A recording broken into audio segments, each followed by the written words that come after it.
Commissioner Brown, Commissioner Kaczynski, Commissioner Talley. Here. Commissioner Wu. Here. Chair Pro Tem Blackwell. Here. Vice Chair Rulin. Here. Chair Crandall. Here. The next item for the evening is the pledge, and Commissioner Wu, would you lead us in the pledge, please? Members of the Commission and General Public, would you rise to join me for the Pledge of Allegiance?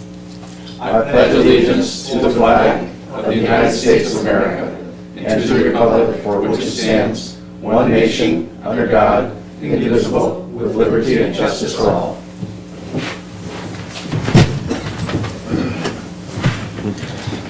Okay, the next item is special orders of business, and we have none. The next item after that is the minutes, and we have minutes from the adjourned regular Planning Commission meeting of January 16th, 2016. Do we have any changes or a motion? I'll abstain from this. Okay. Then I will move we accept the minutes of the Planning Commission of January 16th. Do we have a second? Second. Moved by Rulin, second by Blackwell. All in favor? Aye. Opposed? And one abstention.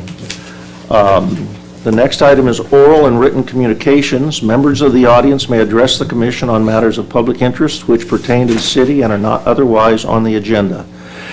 If you wish to speak, please step forward to the microphone, state your name and city of residence, and make your presentation. Please limit your presentations to 3 minutes. Do we have any cards for oral and written communications? No.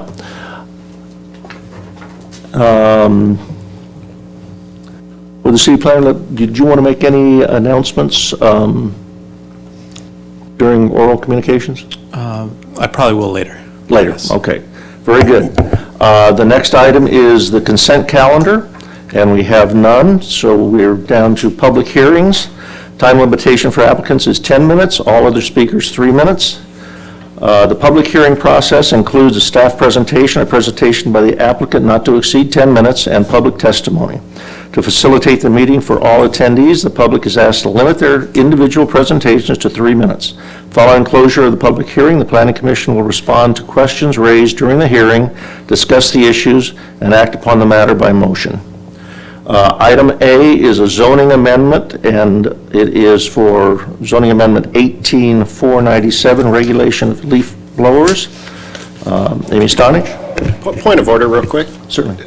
This motion was tabled as in the minutes. Does there need to be a motion to untable that? Okay.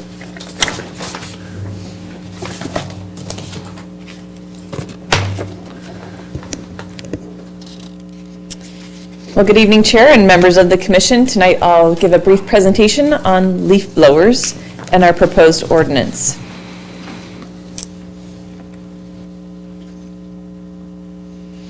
So in March of 2018, the City Council received a report on leaf blowers and had several directives for staff to pursue. Overall, they did not want to ban all leaf blowers in the city, but to consider establishing regulations on the operations of gas-powered leaf blowers. The city currently regulates fugitive dust control and noise control. It also exempts some government operations and city weed abatement activity. However, it doesn't clearly restrict the use of leaf blowers. So leaf blowers have been around since the 1970s. The use of blowers was accelerated in California because of our drought conditions. Since that time, some cities in California have implemented restrictions. However, of the 482 municipalities in California, only 6 cities have banned them altogether. Since their inception, the 3 main concerns have been that leaf blowers, 1, produce exhaust emissions, 2, they resuspend dust, and 3, they generate high noise levels. The Planning Commission previously considered outreach. They asked staff to reach out to additional stakeholders, residents, and interested parties, and the HOAs, or homeowners associations. Code compliance. More information was requested on the types of complaints received, existing noise ordinance, and response to those complaints. information on other types of lawn and garden machinery, those that also make noise and create emissions, and the municipal use of leaf blowers and regulations set forth by other cities. A copy of the minutes are also attached to your report. So in response to the Planning Commission direction, we did some proactive outreach. We called residents who expressed concern. I actually personally reached out to those contacts who left their information as part of the public hearing process about the leaf blowers in the prior public hearings. These residents indicated that the leaf blowers are a major nuisance in their neighborhood. They expressed concern about emissions, resuspended dust and noise, and together they all preferred some level of ban on leaf blowers. I also contacted the HOAs. They consistently responded that they received very few or no complaints about leaf blowers in comparison to other complaints that they've received. And when they did, it seemed to be regarding the noise. These representatives indicated that their maintenance crews operate between 2 and 5 days a week. And generally, they indicated that they could incorporate a time limitation on leaf blowers when they operate, when asked if that was something they could incorporate. We also coordinated with city staff. We continued our coordination with Public Works and Code compliance personnel. You heard from our Public Works Director at the last meeting. We wanted to ensure code revisions would be implemented and enforced, and that we could maintain appropriate city services to residents. So in drafting the ordinance, staff has been careful to ensure the implementation of new leaf blower regulations are both feasible and enforceable. The few complaints received by code compliance were typically in response to noise in the early morning. They investigate these non-emergency issues, usually within their normal compliance timeframes.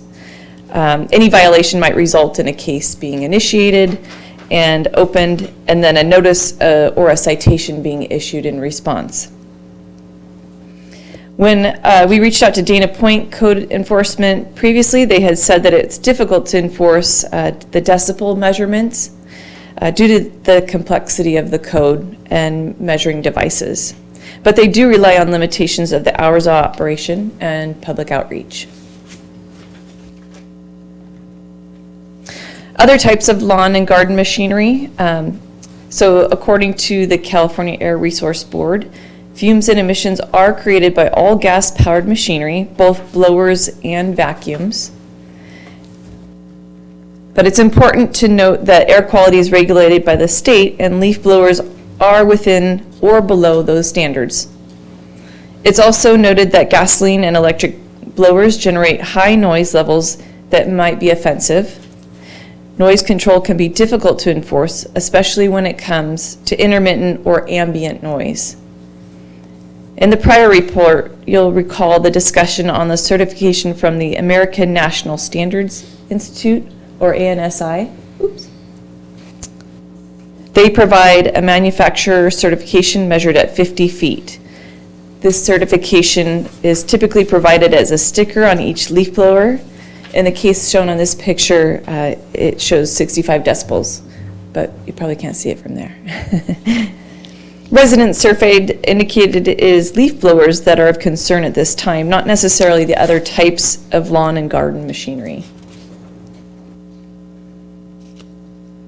So municipal use, we worked closely with Public Works in drafting this ordinance so that it wouldn't negatively affect the city's maintenance operation and costs. While they were exploring the battery-powered option for their use, they will most likely use gas-powered leaf blowers. In order to maintain a high level of city services, the draft ordinance before you exempts city contractors from the restrictions in the ordinance. As mentioned previously, there are very few cities with regulations on leaf blowers, and even fewer who have banned them altogether. The preferred method is limiting leaf blowers while maintaining appropriate services was to restrict the hours that leaf blowers can be utilized. The ordinance also restricts the use in residential zones and within 200 feet of residential zones.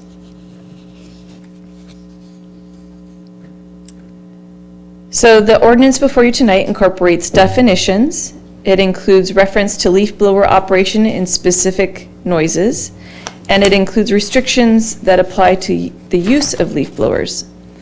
Specifically, this new chapter will include regulation to address early morning operation. Allowable hours of operation are 9 a.m. to 5 p.m. Monday through Saturday in residential areas or within 200 feet of residential. It will also require leaf blowers to have affixed a sound decibel label that does not exceed 65 dBA. This is measured from 50 feet as is standard for the ANSI measurements. And the business name, address, telephone number, and business license number of the responsible party should be affixed to that. The ordinance also takes into account that anyone utilizing a leaf blower should operate it so as not to deposit debris on neighboring properties and dispose of it properly. The ordinance intent is to, again, ensure city maintenance operations can continue and that the city's municipal code can be enforced. We conducted the outreach to residents and interested parties, landscapers, as well as HOAs. Staff does not recommend a full ban on gas-powered leaf blowers since this would substantially increase the cost of maintenance operations for public and private upkeep. In conclusion, the ordinance as proposed is anticipated to help reduce noise impacts of the leaf blower during the morning hours, prohibit blowing by debris of leaf blowers onto adjacent properties, and to be consistent with the direction provided by City Council. The recommendation before you is to adopt the CEQA and the resolution recommending that the City Council adopt the city-initiated code amendment for regulation of leaf blowers. That concludes my presentation. I did also want to bring to your attention that Adam Atamian is here to represent code compliance in case you have any questions regarding that. Okay, it looks like we are going to have some questions. Can you tell me how many people were contacted and responded? Sure. As far as the people that we reached out to who had left their public information, there were only 4 that we were, who had left their contact. And were any of those the people who had made complaints over the last 2 years? They were asked if they have or would, but we keep our complaints. Okay, very good. Okay, I'll go to Commissioner Blackwell first here. Okay, great. So Amy, could you clarify on the 65 decibel rating? We're going to put a sticker, staff's recommending a sticker. Correct. So 65 decibels from the source out 50 feet regardless of where the property line is? So it's not a sticker, that part of the sticker is actually on the commercially operated leaf blowers already. It is required by the ANSI, and it's their standard measurement is from 50 feet. That's how they do their decibel measurements. Okay, so how would we address that if we've got an ordinance in place for maximum sound at the property line and we have a breach of that? Say if an operator is at the property line with a 65 dB unit and we're clearly going to be, over that on the property line. So how are we going to? So the code requirement is that they have the sticker affixed to it that says 65. They can be within 50 feet. It's not, it doesn't read that they can't.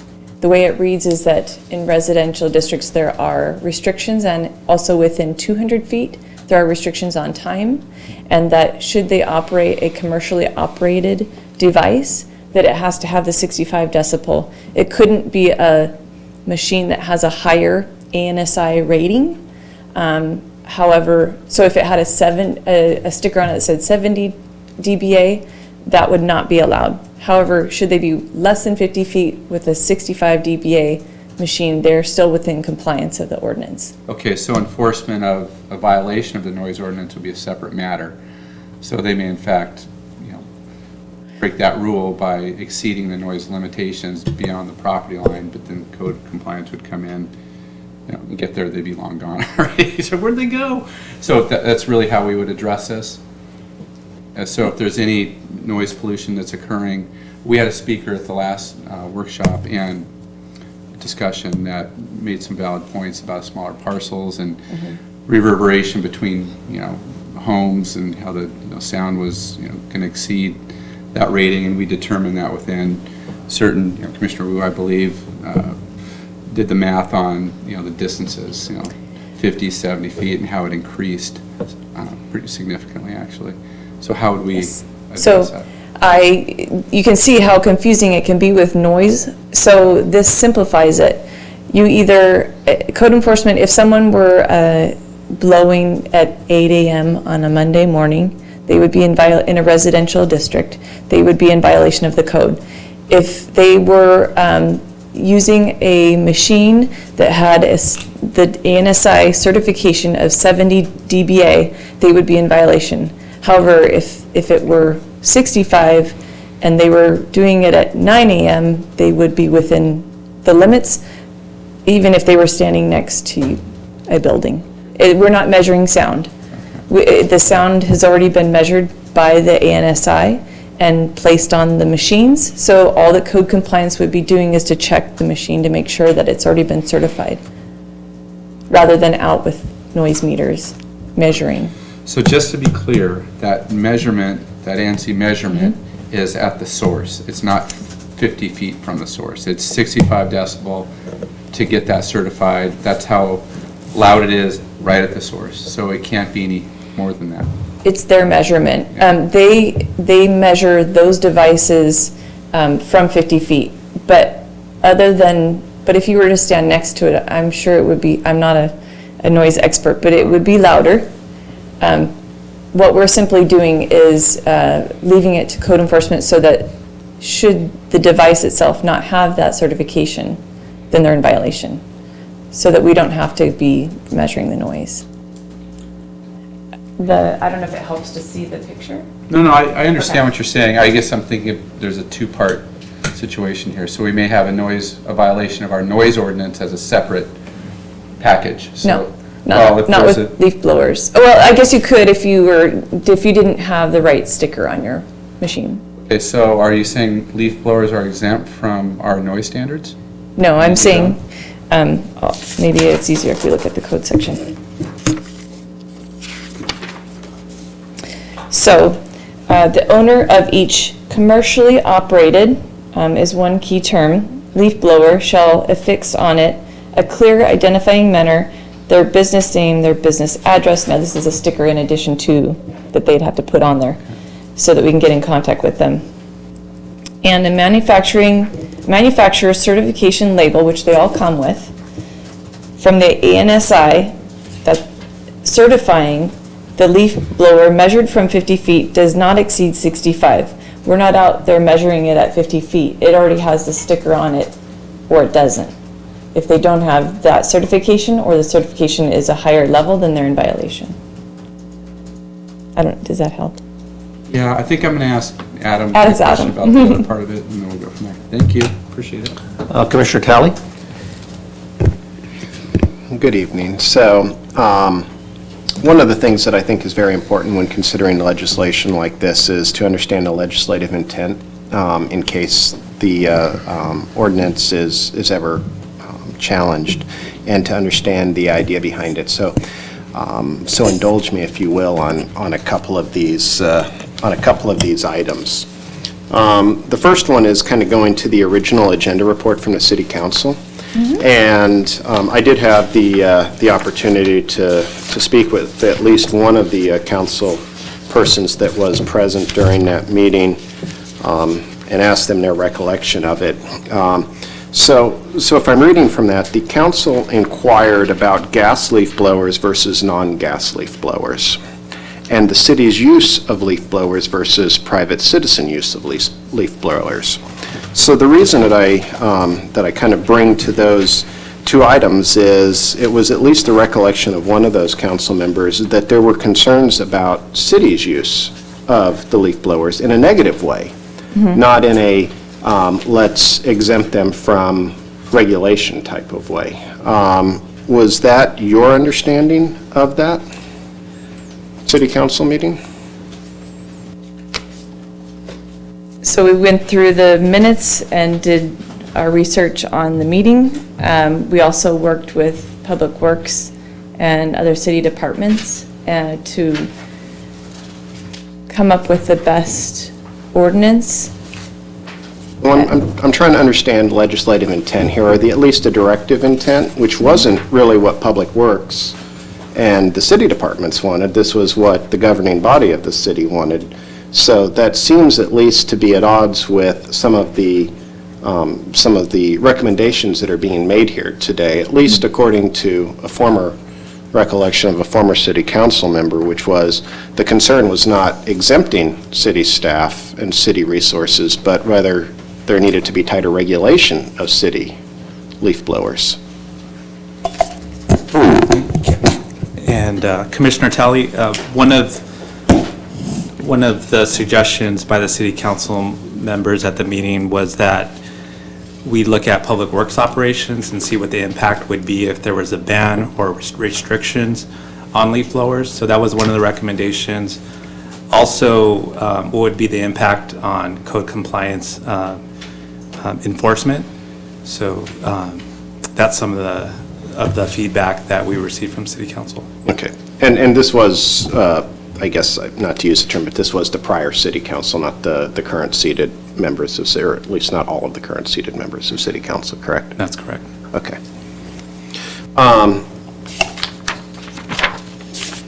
Let's talk about the ARB report for a few moments, if you don't mind. When was that report produced? 2010? 2010?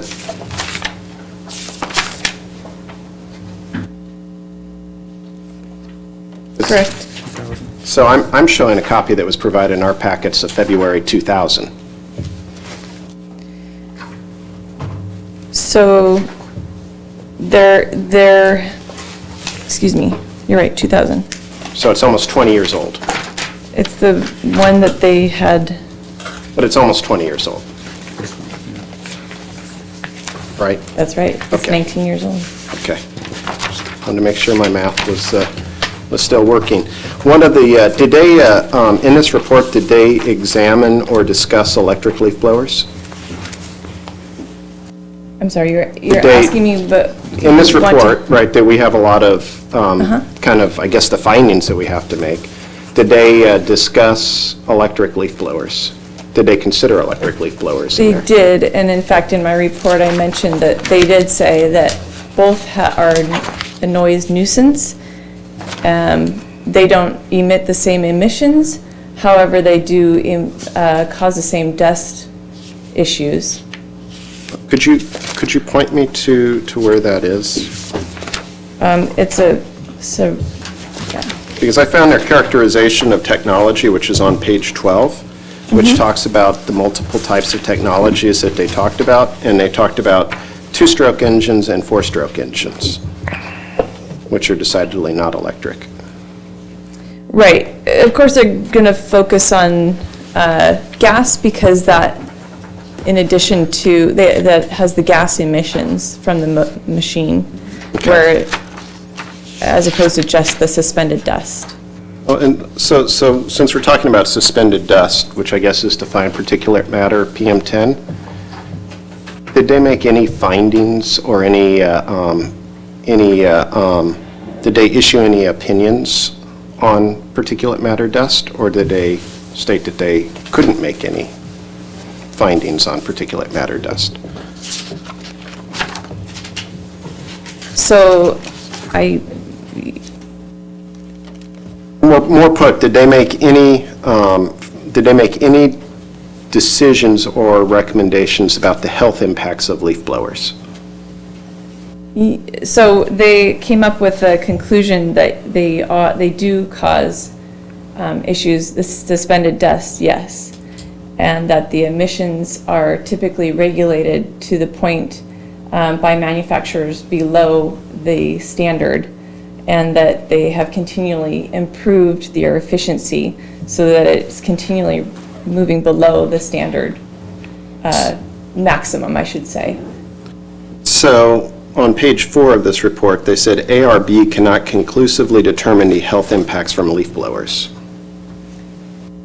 But they did say that it does cause issues and that there is information. The whole report doesn't go through everything to say that it didn't. But I guess I'm relying upon this report to make findings and to make recommendations for the safety and betterment of the city of San Clemente, and the ARB is stating here that they cannot conclusively determine health impacts. I mean, we can all come up with opinions, but we depend upon, these organizations to make conclusive decisions that we make good law on, right? So if they're saying here that they cannot conclusively determine, the health impacts from leaf blowers, how does that weigh on some of the decisions that we're being made to, or we're being asked to look at today? This is the ARB, right? I'm going to let the city planner respond. I mean, I guess in this report, they don't make recommendations for a full ban on gas-powered leaf blowers, but they do make recommendations to reduce blowing debris into the street, to adjacent properties, and to develop some of those restrictions on the last page in the recommendations. So that's what we're doing. We're recommending time restrictions. We do have standards that would limit someone from blowing debris onto adjacent property. The standards that we are recommending that the Plan Commission adopt are similar to the city of Dana Point, who have adopted standards for the regulation of leaf blowers. And so this is in compliance with what they've adopted. We think these are fair without implementing a full ban on gas-powered leaf blowers. So, and that's part of some of the directive that we received from City Council when this was first considered. So, one of the items that was mentioned in this ARB report was allowing, and it's talking about the decibel levels at certain feet, and I think part of this was that the City of Davis allows single-family homeowners to avoid any restrictions if the leaf blower is operated for less than 10 minutes. Right, so that kind of solves the perpetual noise type of issue. Did we consider placing a limitation on the duration of the leaf blower for single-family residences and homeowners specifically? No. Okay. Would that appear to solve some of the persistent noise problems if you had a limitation on the duration of the noise while still allowing a homeowner to maintain their residence?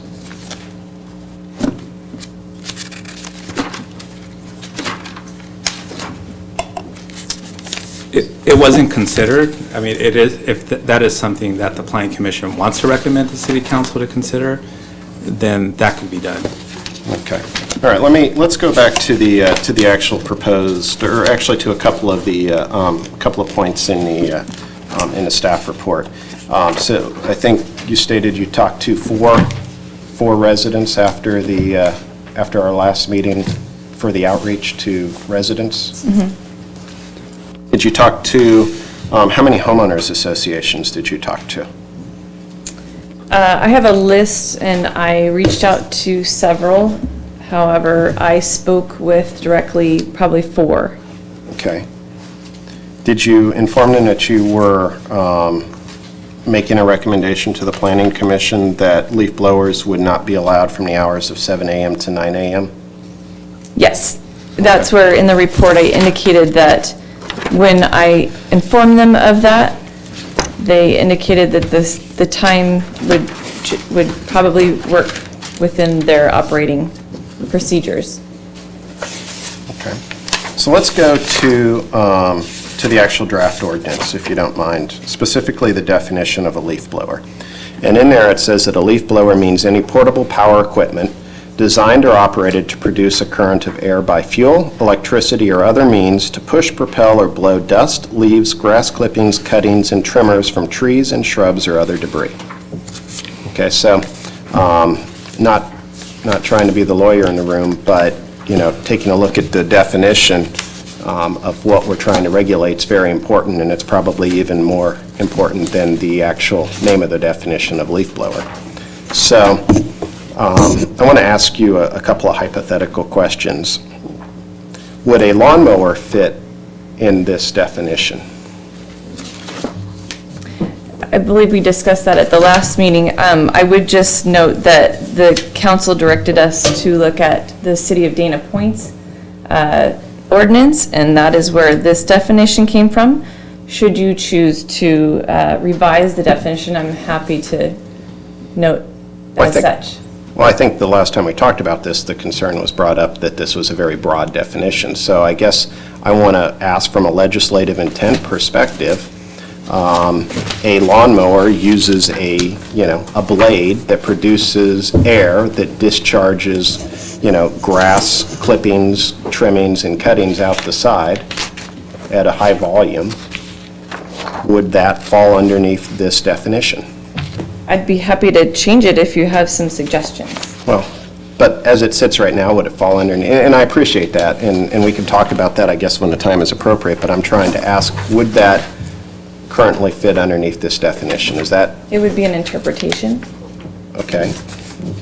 So second item would be, I have a portable air compressor made by DeWalt, battery powered, powers my leaf blower as well, that has a tank that I use for a variety of air tools, one of which is I have a nozzle that discharges air, right, that I can use to clean up my garage or, around my areas.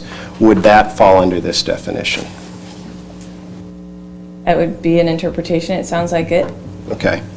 So the other item is leaf vacuums, which I think we talked about it the last time. So the way a leaf vacuum works, right, a vacuum produces a volume of air that then propels or pushes items into the vacuum. So would leaf vacuums be covered by this ordinance? The word blower might be an interpretation as well. Well, but that's blower, that's the definition. Again, it's an interpretation. Okay. Those are all the questions I have. Can I just suggest maybe you want to ask a couple of those questions of our city attorney?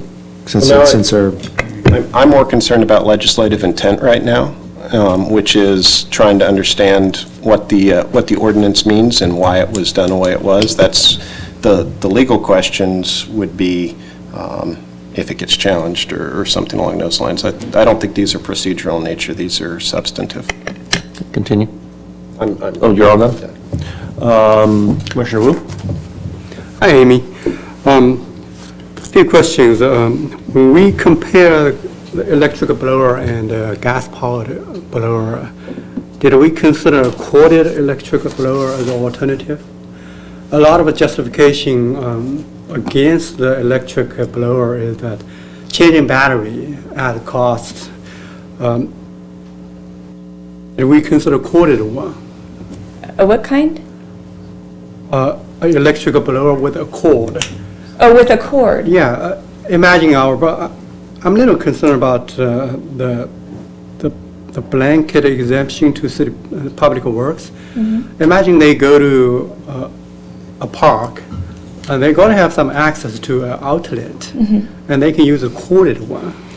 That more or less alleviates some of the concern, especially on the emission. So it would still resuspend the dust. There is that That's right. issue on all blowers. It doesn't solve the noise issue, it doesn't solve the dust issue, but It doesn't solve the noise emission. issue, it doesn't solve the, yeah. Right. The convenience factor, and I'd have to confer with Public Works more, but I've never seen that used in a commercial type setting because of the area that they have to cover. Okay. A question for the attorney. I heard about the findings that we need to make. My recollection is that we need to make a lot of findings to approve a project, but to recommend the city council to adopt an ordinance, I think we need to make a finding of a secret determination. Other than that, are there any other findings that we have to make before we make a recommendation? Mr. Chair, Commissioners, yeah, this action is legislative in nature, so technically it needs to be consistent with the general plan, but really it's simply CEQA, and then it's your discretion as to whether you like this as a policy matter or not, and it can be forwarded on to the council. But this is not like a CUP or some kind of a entitlement, a permit with specified findings. Okay, thank you. And Amy, you've included in here a lot of references to dust and debris and whatnot. And in the CEQA findings, and Mal helped me on this one, to declare this exempt, if we're basing our decisions on this due to environmental issues as far as dust, fungicides and all that are being thrown in the air and all, is that really exempt? Or does that all of a sudden start making it iffy whether or not it's exempt from CEQA? Yeah, that's a good question, Mr. Chairman. Whether or not CEQA applies, well, CEQA always applies, but whether or not an M&D or an EIR is required is based on significant environmental impacts. Your taking into consideration environmental issues doesn't trigger CEQA. It's the actual impacts on the ground that would trigger CEQA. And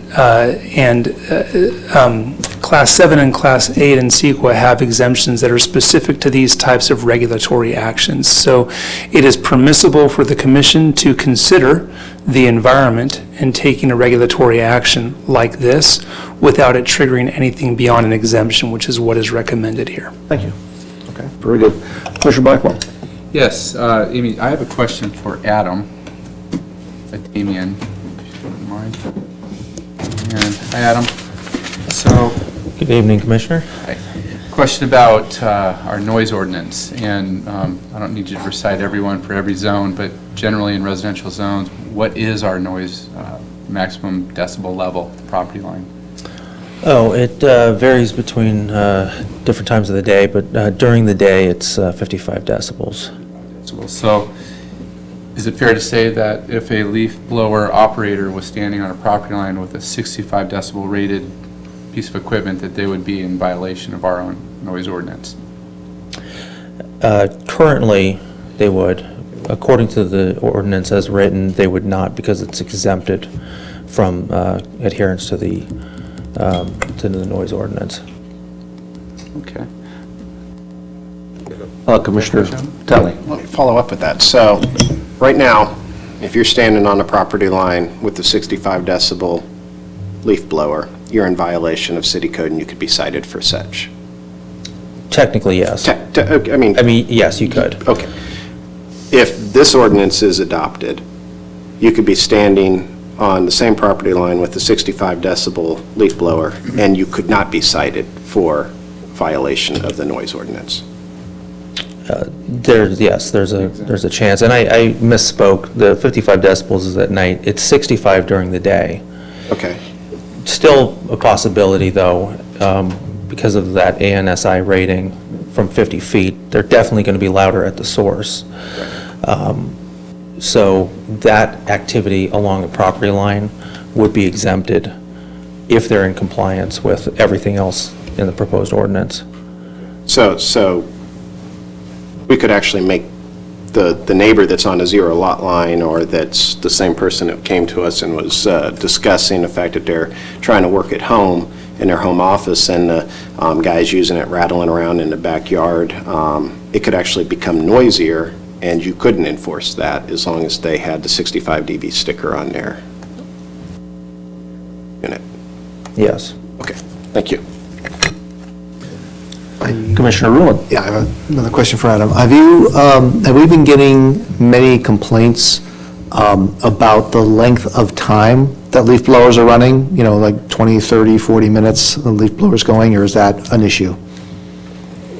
My reading of the complaints, there were issues about the noise, but it wasn't about the excessive length of time that the leaf blower operation, the duration of it. Great, thank you. Any other questions of staff? I do. Okay, Commissioner Blackwell. Okay, so,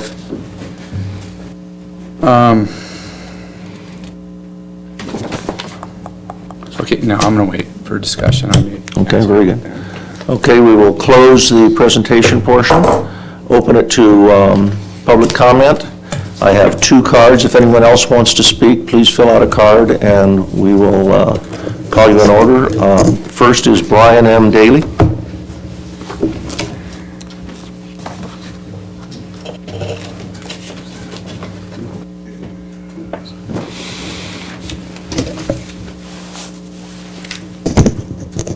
Good evening. Excuse me, Brian Daly, San Clemente resident. My wife and I have been in the city for approximately 4 years. I am employed by an energy corporation and have been working internationally for the last 10 years, currently employed. First of all, I would like to say thank you for your service. Second of all, appreciate you taking this under consideration with all the issues that are going on within the city, within the country, in the state. This may seem like a mundane point, but to our point, we're held in a year at our particular residence. We're held approximately for 139 hours a year. We're held hostage by indiscriminate leaf blowing, and there's no consequence to these individuals.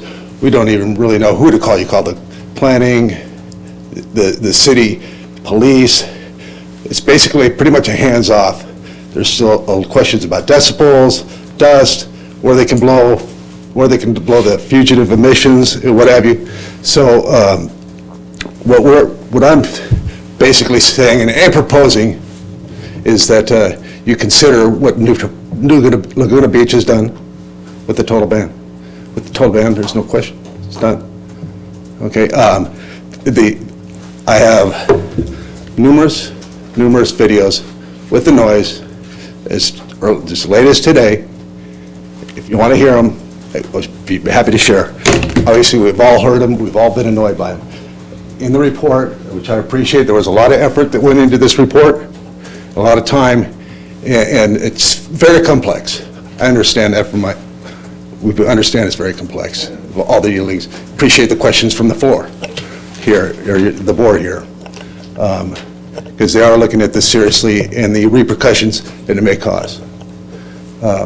As far as cost, I don't think it's crippled the city of Laguna, Mill Valley, and the other cities that have actually implemented a total ban. It's also has an impact on the users of these machines. Okay, and that has also been documented by a PBS special on leaf blowers, 27 minutes. Encourage you all to watch it. Okay, so it impacts the community. People don't know who to complain to, so it's time thievery. We've normalized deviation here, where this noise has become acceptable. And so our case, where we had 139 hours a year that we're held hostage at our home by indiscriminate leaf blowers, is you can multiply that by the number of residents or housing units in the city, and it gets pretty astronomical if you start punching out the numbers. Not real complex math. Thank you very much for your time. I'd like to ask one question of the speaker. You have a single-family home, and are these on adjacent properties, or are these in the street front yards? What are we talking here? Yes, on a cul-de-sac in an HOA. In an HOA? Yes, sir. And these are all, there was 8 houses in eyesight. That's where I got the numbers from.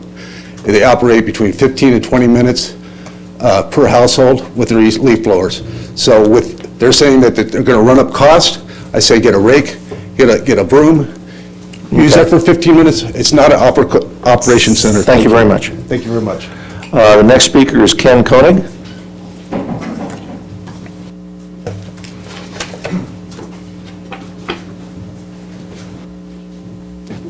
Good evening, all. I'd like to reiterate what he said. I would love it if you would ban them entirely.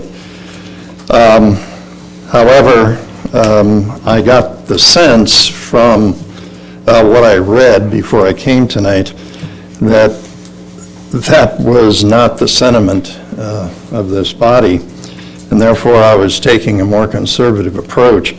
So I'd like to just pass this material around to you. I'd like to make just 2 points. First, I wonder why the city of San Clemente is so timid with respect to this ordinance when the city of Los Angeles and Newport Beach prohibit gas leaf blowers in residential neighborhoods. And of course, as was pointed out, Laguna Beach and some other communities prohibit both gas and electric leaf blowers in their city limits. So I'm not sure why San Clemente residents should be subjected to the health hazards and to the annoyance of these leaf blowers, which in my neighborhood sound like jet aircraft. And that brings me to my second point. If this body is reluctant to ban blowers altogether, I would suggest electric blowers only in that case, although that's less preferable than a total ban. And if that's not acceptable to the body, this body, I would suggest that there be a discrimination made between types of neighborhoods. I live a couple of blocks from the beach, near Linda Lane Park.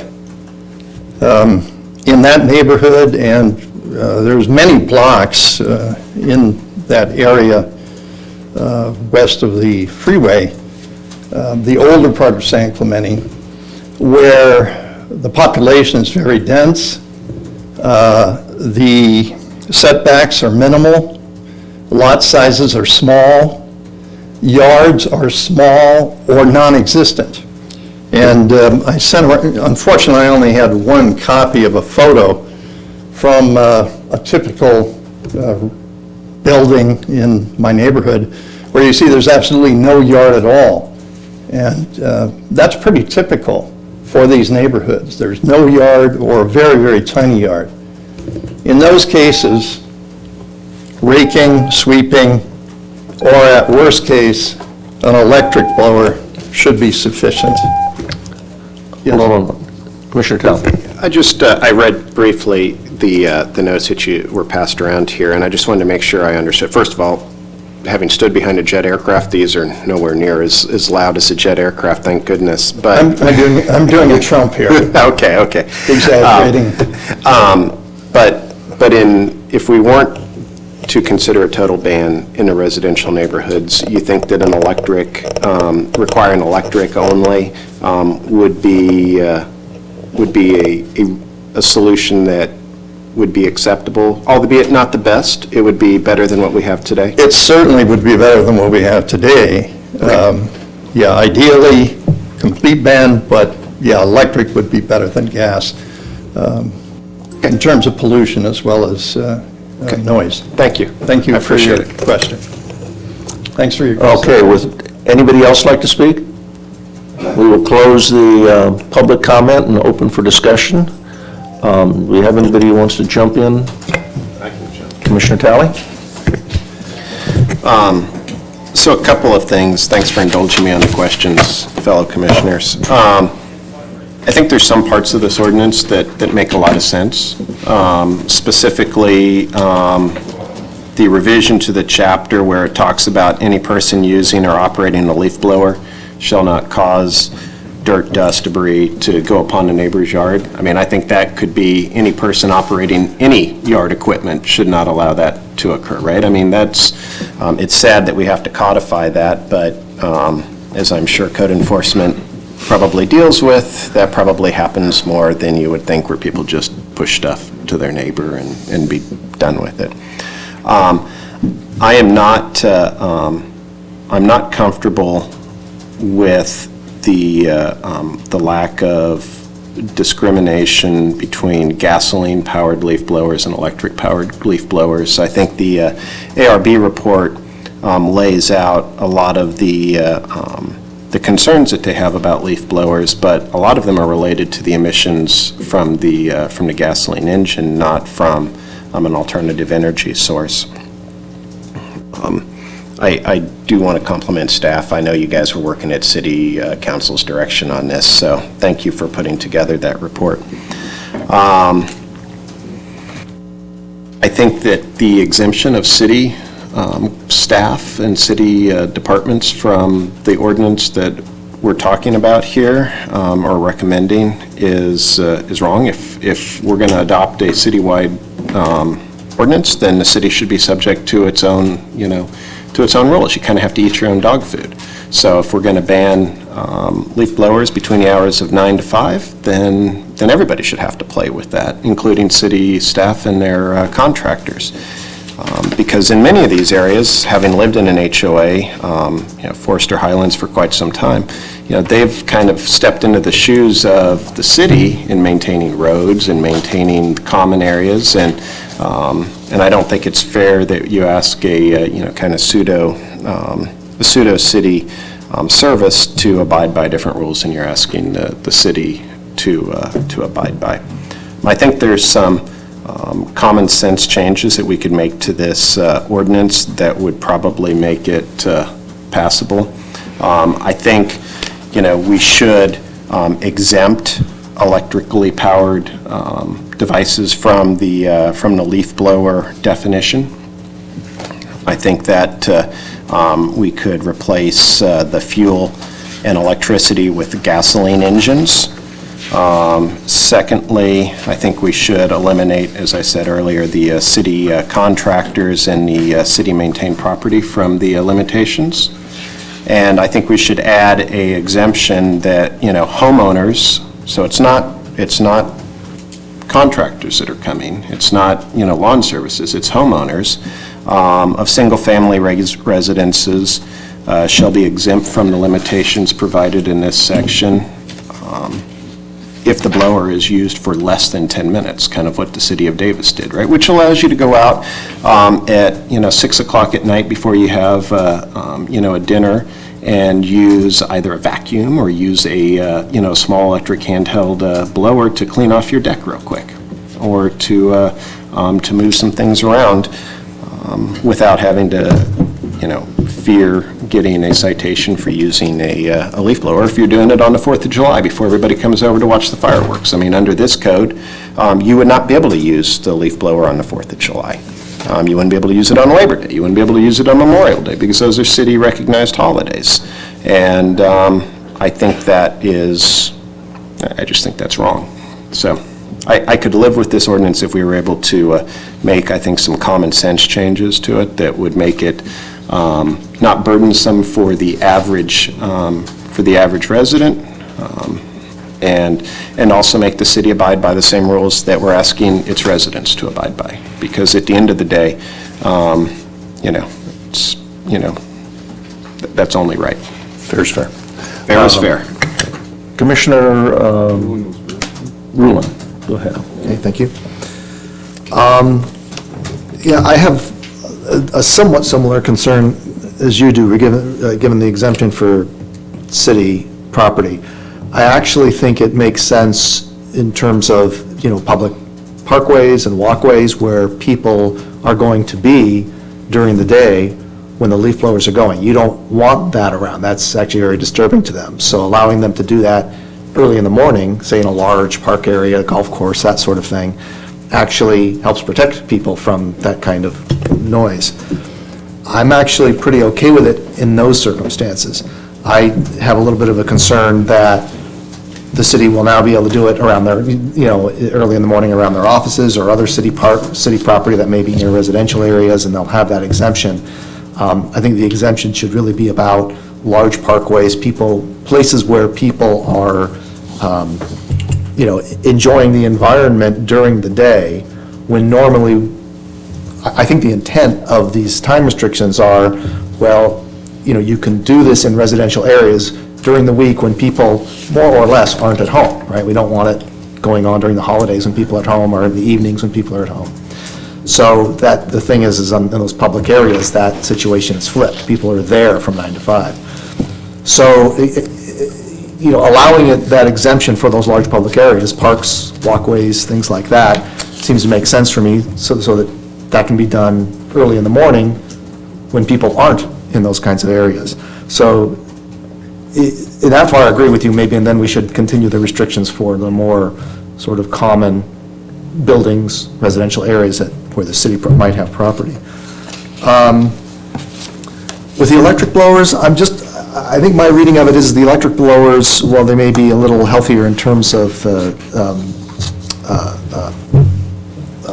carbon gases, they make about the same amount of noise, roughly the same amount of noise, as I understand it. So I don't know if moving that out to a separate category is going to help us much. I think one of the things we're seeing that we didn't hear from code enforcement, but we heard from some of the speakers, is that they're hearing this for lengths of time. So they're in a place where there's a number of homes. Every one of those homes are getting 15 or 20 minutes of leaf blower, and over a period of a week, it's a couple of hours. Over a period of years, it's hundreds of a year, it's 100-something hours.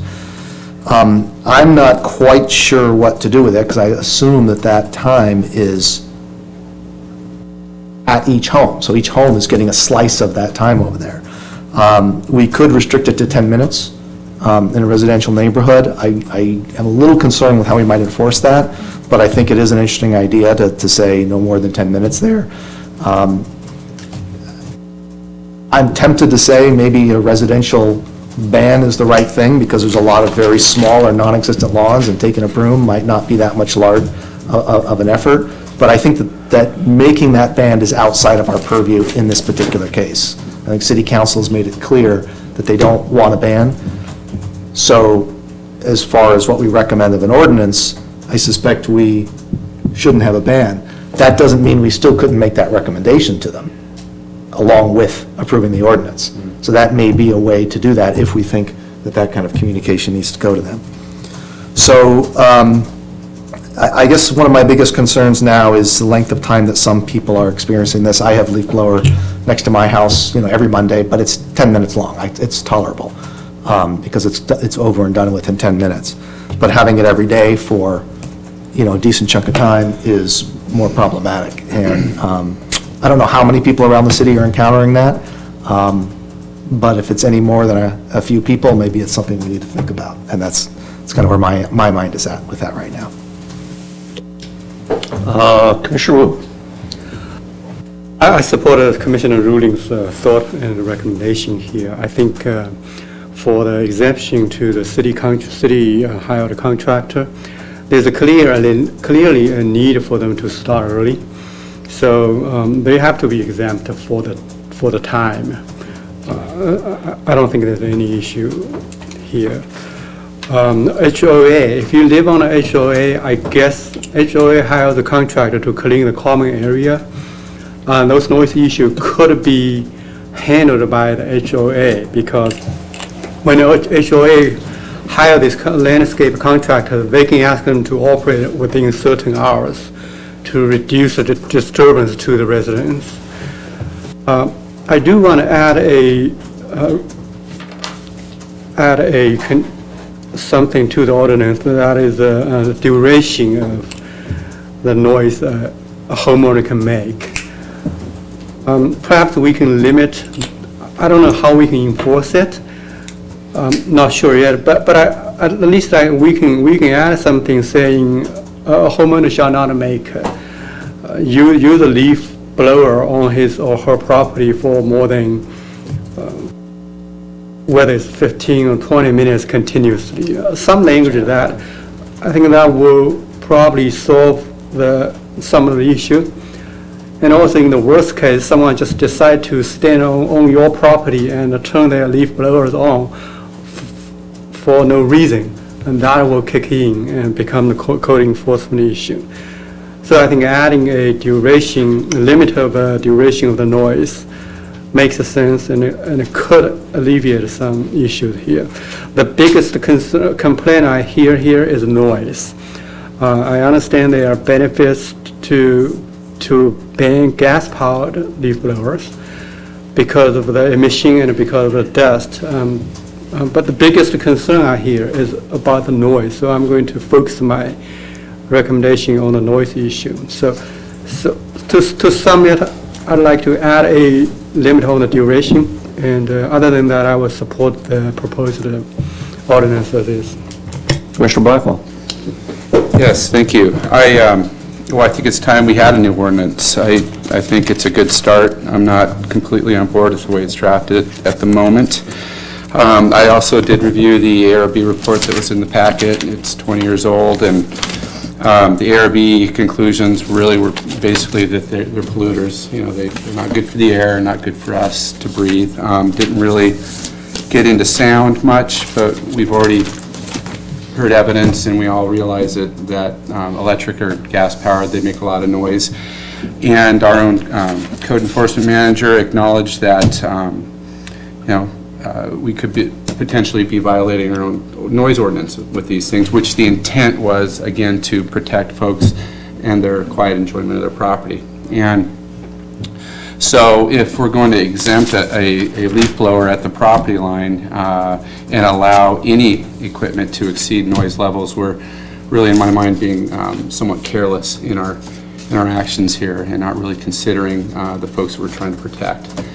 I think that in the ARB report, ARB directed staff to look at alternatives. This was 20 years ago. In fact, it reads, at that hearing on the 27th of January in 2000, the ARB directed staff to explore the potential for technological advances in this area, and I did not see a report or an update from that staff that was directed to do so. That was 20 years ago. So I'm sure things have improved since then. I'm sure the gas-powered motors are more efficient, maybe cleaner, but the fact is they still pollute and they're still loud, and they're still going to be louder than what our own noise ordinances allow for, electric or gas. I think that a full ban of these in residentially used areas, residential zones where homes are. I'm not talking about in HOA areas or golf courses where there are large buffers, landscaped areas that are technically in a residential zone or adjacent to. I'm talking in residential zones, in neighborhoods. Not to allow them at all in areas where there's large areas that need that efficiency, to allow it, but with some regulation on it. You know, the 200-foot separation from residentially used area zones is, I think, great. It's a good buffer. I think that ordinance should be souped up with some language that says that in no case should any equipment be operated closer than 50 feet from the property line or not to exceed the maximum noise level allowed in the respective zones. Then we'd have a blanket. We're not going to be wondering or trying to parse out by definition what is a leaf blower and what isn't. It's just any equipment, any outdoor equipment that could potentially, with a sticker or not, leaf blowers specifically were rated by ANSI at 50 feet to the noise source at 65 dBA, okay? Then put a 50-foot limitation on all equipment. That way you're protected. Enforcement is just going to be, our own, not just ours, but every city's code enforcement division is just overwhelmed, and it's a very reactive state. It can't be efficient. You cannot do what you're, I can only imagine the frustrations that could be there.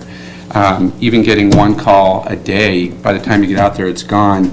That next issue comes up a week later, code enforcement gets out there an hour later, and they're gone. How frustrating is that? As a homeowner, you're just not going to pick up the phone anymore. You're just going to live with it. You are being deprived of your quiet enjoyment. That's just not fair. Other jurisdictions have banned this in residential zones. It's been successful. It's working. I don't see why we shouldn't make that recommendation, whether we're tasked with it or not. To Commissioner Ruland's point, we can make that recommendation. Absolutely. And it's our job to do so.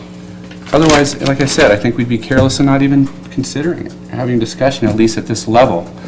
And I'd like to see that go forward. And finally, like the ARB did, direct staff to look into alternatives. Why not ask staff to explore and report, maybe in a year, a biannual on a biannual basis technological advancements in this area that can introduce options that don't create the same impacts. So perhaps in a year or two, there's some new piece of equipment that comes out from DeWalt that's silent, it's super effective.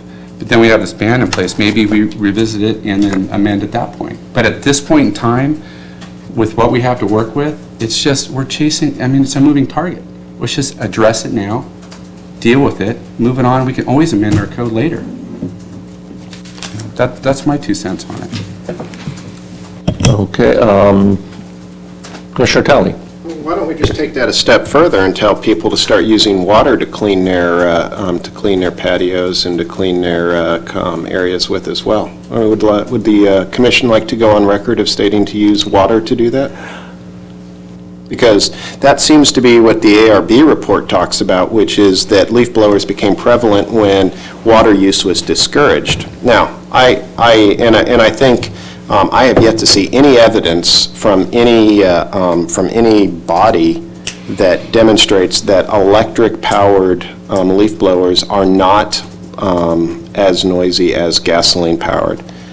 We saw some discussion of that, but I didn't see any scientific evidence of that, and it certainly wasn't in the ARB report because they only considered 2-stroke and 4-stroke. And so when we quickly jump to the point that non-gasoline-powered leaf blowers are not at least somewhat more quiet, I think we're doing a disservice to the report that was here. And as we heard from the gentleman earlier, who obviously would prefer a total ban, but indicated that an electric-only type of scenario in residential neighborhoods would be an improvement. I think that's 25% of the people that staff canvassed and talked to. 25% of the public input that we received said that they'd be open to to electric only. Now, if we're talking about numbers, 25% is one person of a town of 60,000 plus. I think that's also something that we need to keep in mind, that we're not legislating for 4 people. We're legislating for 60 plus thousand, and for those that come to this town to work. And if we're going to go down this road, why don't we just ban the sale of them too? I mean, we can make that recommendation to council that at Lowe's and at the local hardware store here that we not allow them to be purchased, because certainly we're allowing people to just go violate the law, which would be a bad thing. I think some common sense approach to this is important. We don't want gasoline. We want to cut down on that noise, which is loud. It's an engine. Then we look at restricting to electric. And then we see how that goes. Let's take a look in a year, to your point, from code enforcement, and see if the complaints have diminished. And then we know we did something. And if they haven't, then we take a look at it then, and hopefully by that time staff will be able to do some of this further research and report back to us on what some additional measures might be. It seems like we can make incremental legislation that tries to specifically target the issues that have been presented to this body. Okay, I'm going to just jump in while I've got a question on all the complaints that people have. How many have been a homeowner, and how many have been gardening services? Do we have any kind of answer to that?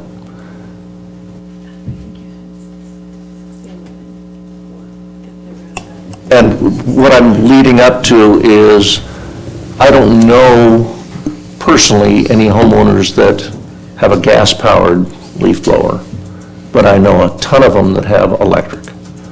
And those electrics have 2 speeds, at least 2 speeds, and are probably 20% quieter on the low speed than the high speed, and they are quieter than gas. So it seems like we're talking commercial users of the gas blowers more than we are the homeowners who use it for 15 minutes, because I'd be hard pressed to spend 20 minutes blowing my yard. It's just not big enough to do, so that wouldn't happen. Battery die.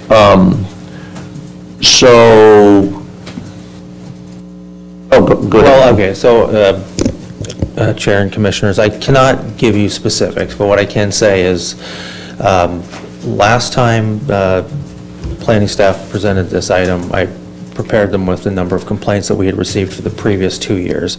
I believe there were 11 complaints. Reading through those complaints, there's 3 categories. One is when they identify a specific commercial business that uses them. There's times where they're not talking about garden maintenance, but they're talking about a leaf blower being used on a construction site to blow sawdust and stuff. And then there's something else. And there's never a time when they say this homeowner is using their personal equipment and making a sound. So the answer is, I don't know.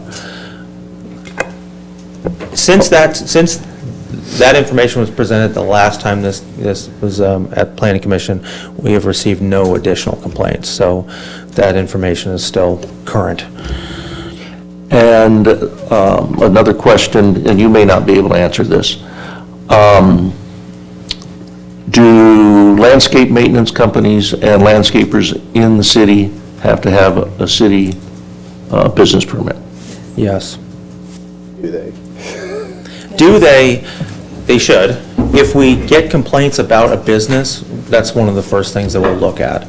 And if that's found, then we'll contact business licenses and start an enforcement plan related to their, not only the compliance with noise regulations, but also compliance with business licensing. Okay, so I guess what I'm leading up to, it seems like we really aren't trying to restrict homeowners' use of electric. I'll let him address And I that. think that might be overstepping what needs to be done here. But we certainly are looking at controlling when, where, and how they're used by commercial businesses who are maintaining people's yards or the street. And one of the problems is they're blowing the leaves into the street. And those leaves are either hopefully getting picked up by the street sweeper or they're going right into the ocean. So there's another issue to even consider. And that issue in and of itself is another violation of the city's storm water quality. And the Utilities Division's environmental programs, they are another enforcement arm in the city, and they will receive those complaints and go write citations for that specific violation, regardless of whether they're swept into the street or blown into the street. Okay?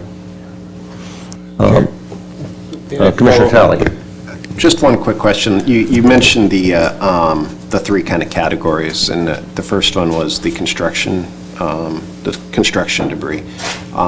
Of those 11, do you recall approximately how many of those were kind of construction debris? It was either 3 or 4. So, and having a building permit right now, I remember there was a big thing about debris and, about not doing that. There's current code to kind of protect against that and enforce against somebody doing that on a construction site, isn't there? That I can't actually address because that would be responded to by the building inspectors. Okay. To ensure that they're complying with the BMPs for construction site debris management. Okay, but that wouldn't fall underneath you. Okay. Thank you. You're welcome. Okay, Commissioner Blackwell. Yeah, so electric or gas, yeah, we could debate that all night long. So it's about pollution and noise. It's about air pollution and noise pollution. So we address noise pollution by going electric, maybe. Maybe that's the alternative. I don't see any data here that really shows me, the hard differences between the two, but I'll roll with it. So why don't we do this? If it's not the desire of the commission to be as bold as banning blowers or anything under that definition in residential zones, why don't we at least consider that we do not exceed the maximum noise standards in that zone? And if we're doing ANSI stickers and we're 50 feet as per ANSI from the source, we limit it. We put in language that says, in no case shall the equipment rated at 65 decibels operate closer than 50 feet from the property line, or not to exceed the maximum noise levels allowed in the respective zones. That's simple. That way we can still allow it, electric or gas, let it be, but we're going to still address the noise issue. The air quality issue, I think it's really important. Okay, so we eliminate the gas-powered. We allow the electric, and we address it with the limitations on, separation from the property line, and it's a non-issue. What does that do for, Bob homeowner that has a 50-foot wide parcel? Well, then they need to figure out a different way. Get a rake and a broom and tough it out. It's kind of, this model is working in so many other jurisdictions. It's effective. It's addressing the issue. Otherwise, we're still introducing problems. It's effective, I think.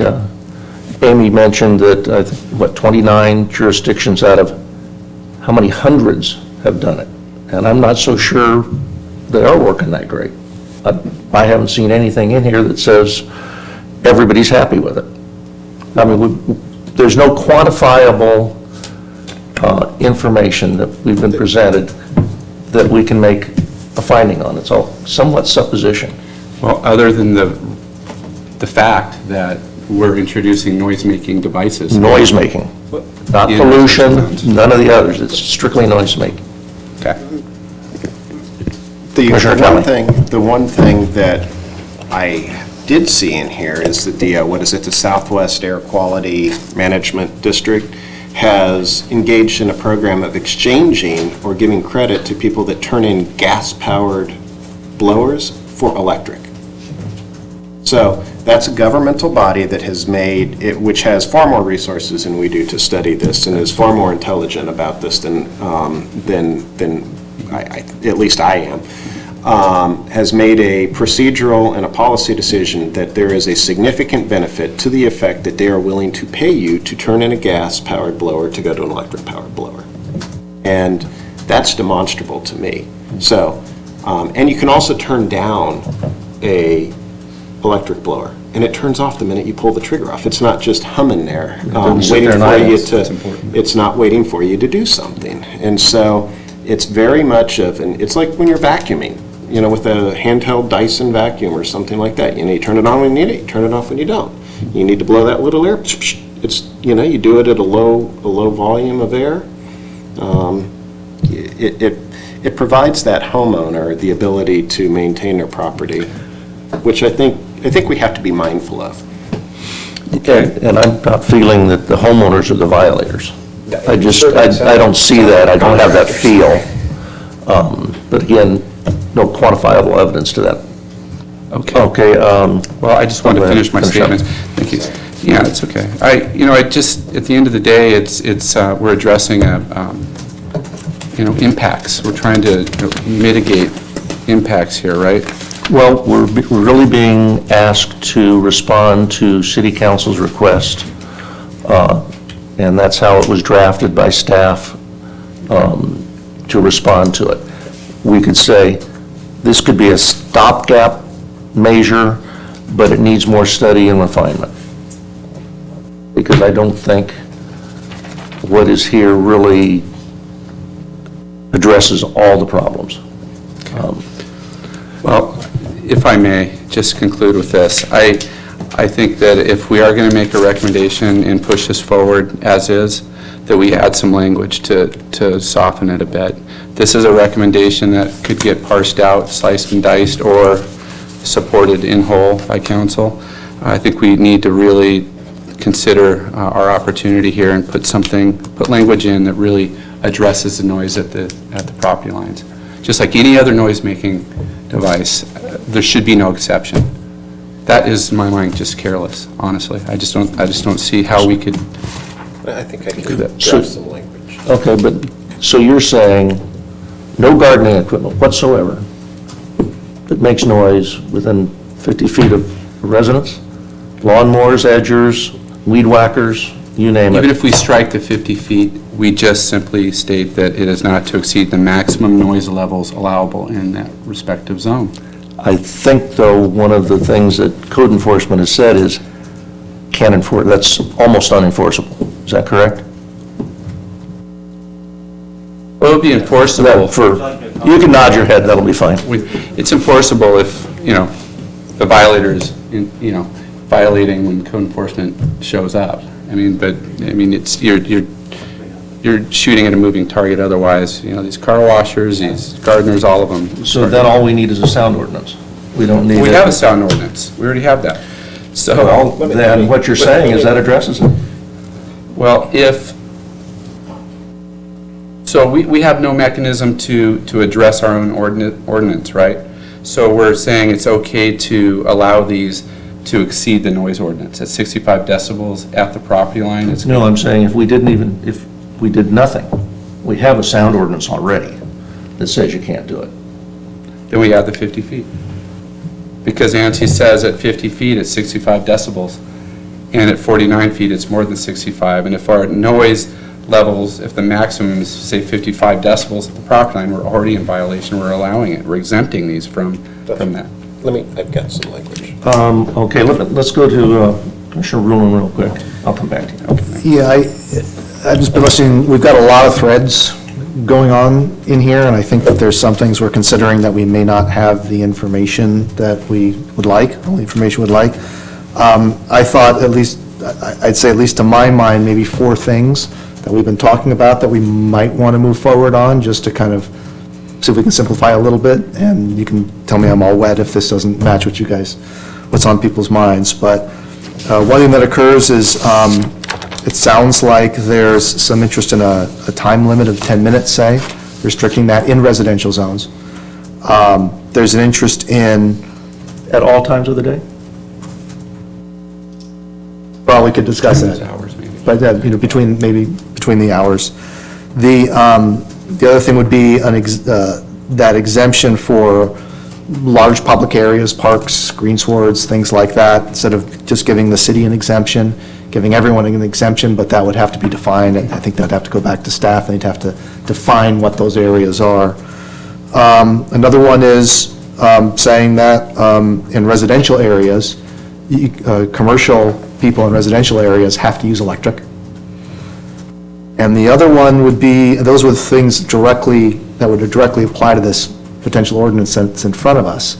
The other thing we could do if we wished, perhaps while staff, goes back and looks into those things, we could send a recommendation to City Council that they actually consider a ban of, either a full ban or a ban of gas-powered blowers in residential areas specifically.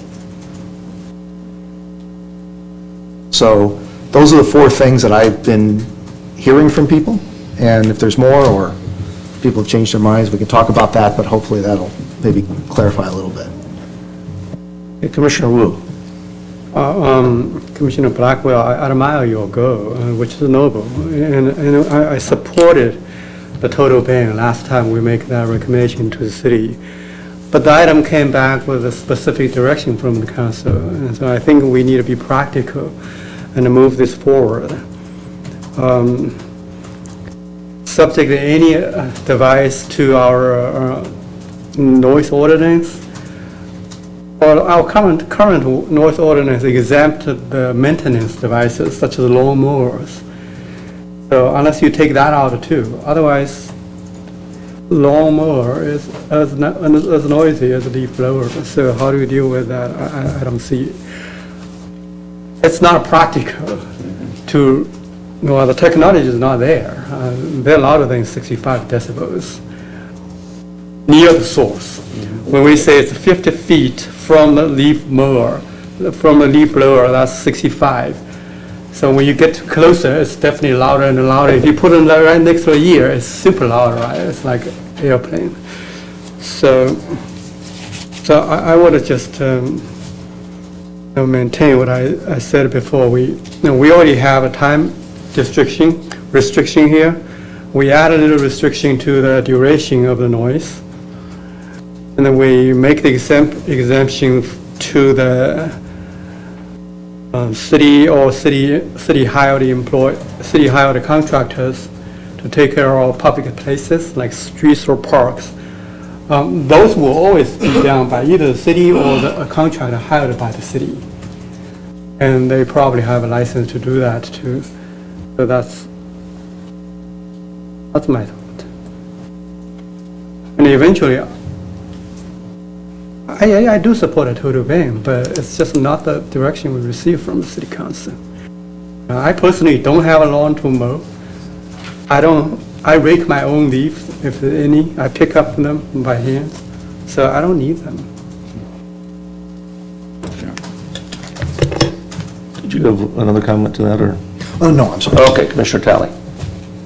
Well, this is why the city attorney told us earlier that the legislative process is messy, and thank goodness we just get to deal with some of the other stuff most of the time, and he doesn't have to indulge us. I would be ready to make a motion with a bunch of amendments if the chair would like to entertain such. Certainly, and if we can just get people to nod their head on each one, I will. But this is part we of the will fun bring it up for legislative. discussion when we do it. Yeah. So. Okay.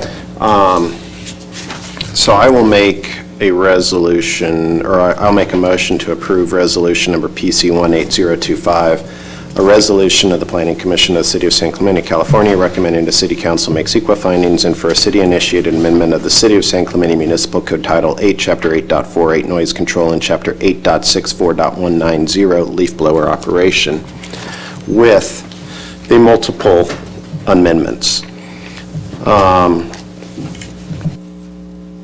On page 3 of the proposed ordinance, and again, these are my amendments, and they can be further debated, I will strike the language with the exception of city contractors performing work on city-maintained property.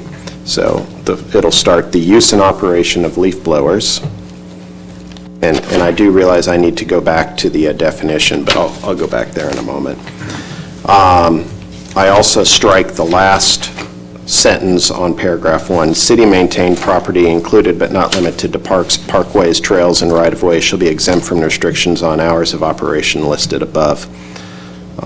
I will add a new sentence at the conclusion of that which said, homeowners of single-family residences shall be exempt from this limitation provided that they use an electric blower and that it is used for a duration of less than 10 minutes. And then adding on to paragraph number 3, which is... Is this still on page 3? This is still on page 3, yeah. Okay. So this is the owner of each commercially operated leaf blower. I would add a new sentence at the end, which states that the operator shall still be subject to the noise restrictions, and I believe this is the right chapter, so maybe you can double check this for me, Mel, shall still be subject to the noise restrictions contained in sections 8.48.050 or 8.48.060 of this chapter, which I believe, even if they have the 65 decibel mark on there, still will subject them to the 55 decibel limit at the property line. Is that the correct code sections for that? 050. Okay. And then I would make a change to the definition of leaf blower, which is I would remove fuel, electricity, and make that gasoline.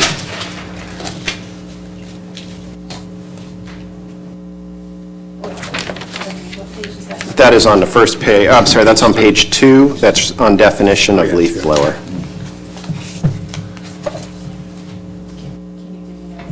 Sure. It would now read leaf blower in parenthetical means any portable power equipment designed or operated to produce a current of air by gasoline to push, propel, or blow dust, leaves, glass clippings, cuttings, and trimmings from trees and shrubs or other debris. I'm taking out fuel, electricity, or other means, right? Okay. Hamsters on a wheel. Okay. Could you explain the advantage to doing that? Well, that is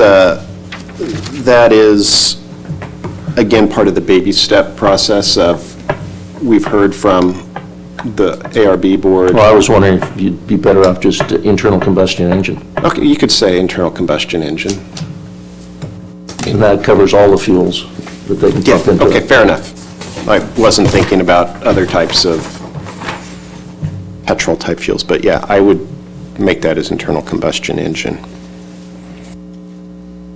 Now, decidedly, what this amendment doesn't do is it doesn't ban gas-powered. I didn't put that in here. Certainly, if somebody else wanted to make that amendment, they could amend the amendment.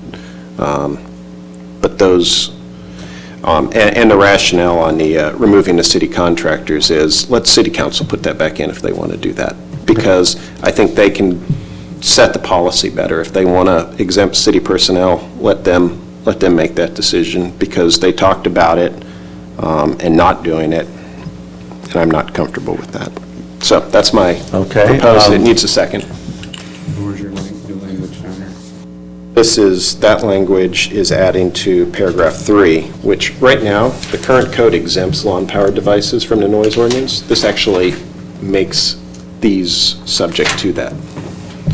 Okay, does anybody have any comments on those or want to add an additional comments? Yeah, I have a couple comments on Okay. that. First one, while I agree that we probably want to change exempting the city to be talking about something different, I think that the reason that's in there is a good reason. You know, we don't allow this stuff in certain hours in residential areas because it would bother people when they're at home enjoying themselves.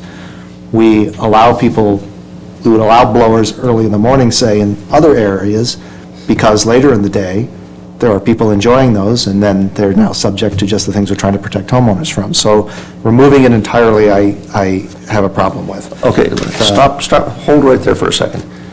Amy, let's say the beach walk, not within 500 feet of residences in areas. Are those areas, would they be covered by this time restriction, or would that be exempt? Since it's further than the minimum to a residential area. You'll have to clarify, so the way that it's written now, or if we were to... The way it's written now. The way that it's written now, in residential zones or within 200 feet of a residential zone. Right, so, and the big parks, say, the sports park, as long as they were more than that distance, the time restriction does not apply. Because they are also, well, in the parks, they're exempted if it was a city-maintained park. So maybe a golf course, private golf course would be an example. I just want to make sure those places are I think exempt. I know what Jim, here's my concern, which is, down at the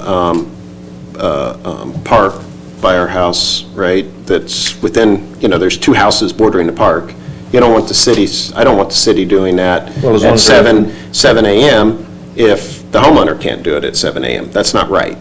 But if it's on the golf course where there's nobody around for 200 feet, then, okay, be out there, or if it's in the middle of another area, so. The thing is, the reason the homeowner can't do it at 7 a.m. is the same reason you would want them to do it in the park before 7 a.m. before 8 a.m. I'm out at 7 a.m., that's when I'm out. I'd prefer them not to be doing it at 7 a.m., but if it's the noise issue that we're dealing with, that's close to the residential, which is all of the comments that we've received, then keep the residential zones intact.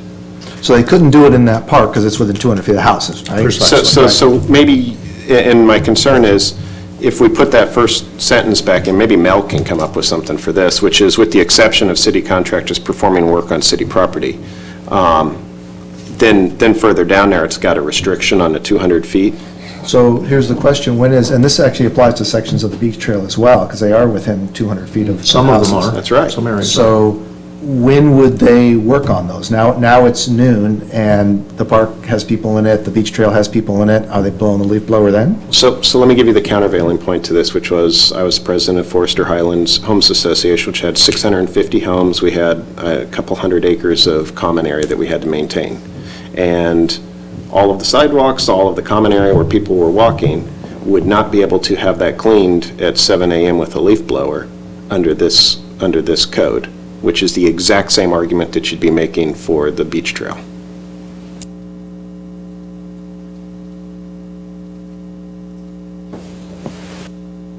That's what I was concerned about.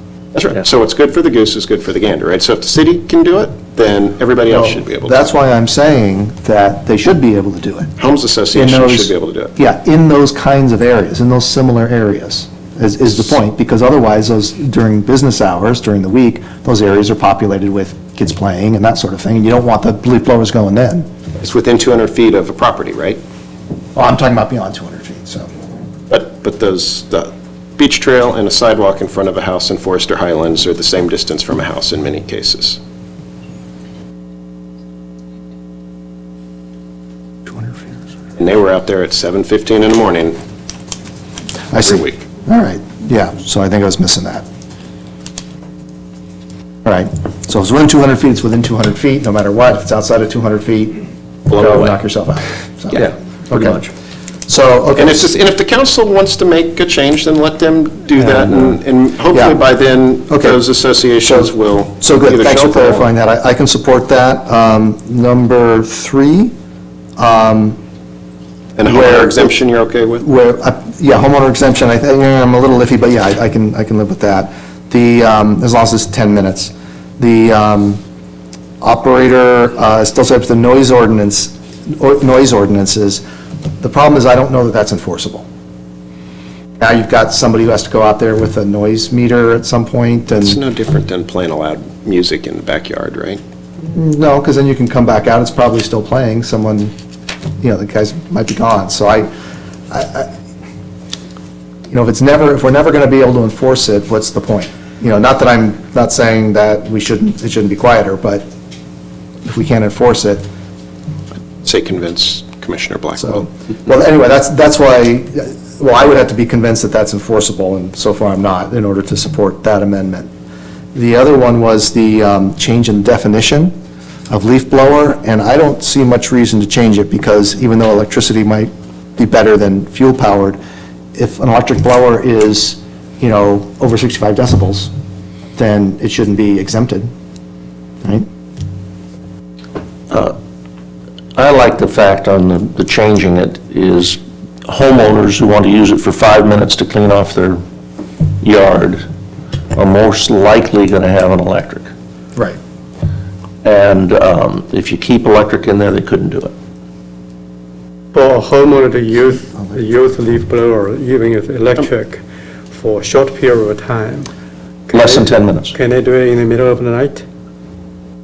No, I think we're, at 9 to 5 or something like that? No, they could do it by the second amendment he proposed. The exemption. If it's between 5 and 9 or 5, they can always do it. There's no duration limit here. Based on the second amendment he proposed, people doing electric can use it any time as long as it's less than 10 I minutes. think the amendment that I proposed, Mr. Chairman, would allow the person with an electric, without changing the definition, would allow the person with an electric to still be able to use it for incidental, quick purposes, which is Okay, the I wanna whole make sure they idea, have not that right. sustained purposes. So your proposed revision number 3 to give single-family home residents homeowner the less than 10 minutes exemption, they can do it all in the middle of the night. They're still subject to the noise ordinance, which is why we added that at the end, that they're still subject to the noise ordinance. So, they couldn't produce noise with it that's discernible. At that point, it'd be 55 decibels, which is pretty quiet, about like an AC unit. If you do it in your yard, your neighbor. I don't think that's going to be a big issue. That's not the- You're not going to that's- see leaf blowers guys out there at midnight. I don't see that as an issue. That's not the complaints. One thing we could do too is, outside of any changes we might want to make to the ordinance, we could also recommend to city council that they take another look at this in a year, see how well it's doing. I think that Do a review. would be a great idea. Make changes. Any other So comments I on? will rescind my modification to the definition. Okay. Need a second, though.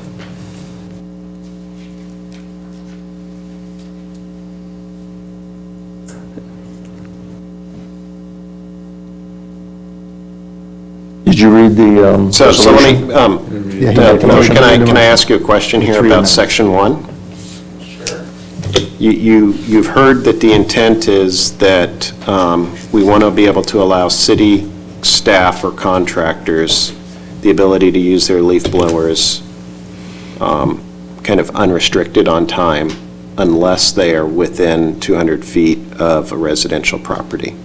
If we simply eliminate the last sentence of city-maintained property shall be exempt from restrictions on hours of operation listed above, does that do that? Or could they still operate at 7 a.m. within 200 feet of a residential property? So have I encapsulated the question properly? Yeah, I think you have. One option, just to make this a little bit easier, because it is tough to draft legislation on the fly from the dais, is to as part of your motion, include the language that's been proposed, which I think works, but also give staff the leeway to draft language that's in line with the direction that we have received. I think that staff at this point understands where at least Commissioner Talley is going. There's no second yet. It's 8:45. I certainly hope that we will get a second. But if we have the leeway to do that, then we can draft language in line with your intent that can be forwarded on to the council subsequently, as opposed to trying to draft this in real time on the dais, which can be difficult. So let me revise my motion. I'm going to withdraw my motion, and I will make a new motion. Can we, now that we've had some discussion about it and staff has heard our thinking, maybe before the motion, we should get some input from staff to see if they have any perspective on what we're thinking of? Good, bad, or indifferent?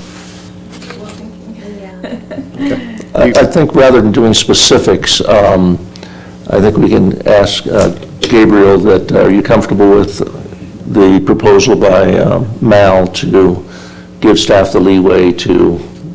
On that specific, let's... use language that spells out the intent of Commissioner Talley's amendments. Yes, we can do it with that motion or any Okay. subsequent motion. Right, so let me restate my motion on resolution number PC 18025. I'm not going to read the title again, which now has for a modification to paragraph 1, the intent of this body is that city staff within 200 feet of residential property shall be subject to the same hours of operation of other operators in the city of San Clemente. Okay. That's the intent portion. Page 3, paragraph 1. I am adding specific language, which is homeowners of single-family residences shall be exempt from this section if the leaf blower is electric and used for less than 10 minutes in duration. And on paragraph 3, adding the sentence at the end, which is that the use and operation of a leaf blower must comply with the provisions of sections 8.48.050 or 8.48.060 of this chapter, which is the noise restrictions that you mentioned. One question for clarification. The previously mentioned revision of the definition of leaf blower, is that remaining? No, I withdrew that. It's not, okay, thank The you. leaf blower definition as Because that will is as it affect stands. electric versus gas-powered to section 3, but if that stands, then understood. Thank you. Very good. And move this along. I second your motion. Okay. So motion by Talley, second by Crandall. All in favor? Aye. No. Opposed? No. The biggest city-maintained property is our street. If you remove that from the exemption, city employees or contractor cannot clean our street.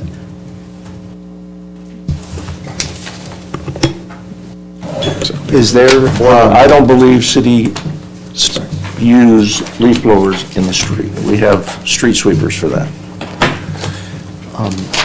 do we want Okay. to, I'm sorry, do we want to talk about if we want to send any other recommendations to city council regarding this, like? I believe the minutes of the meeting should be sufficient to do it, but if you'd like to, you can certainly request one. I think that's right. Staff can communicate that through the minutes and when they communicate to city council, so that's fine with me. Okay, thank you very much. The next item is... Take a brief recess. Does Oh, we have a request for a brief recess, so we'll take, let's take 5. Okay. Don't know anything we can't do in 5. You can stretch out a little bit. Thank you. I need to move my arms a little. Hey, thank God we're not trying to narrow streets. Keyboard? Yeah, I've got a few.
Thanks, Evan.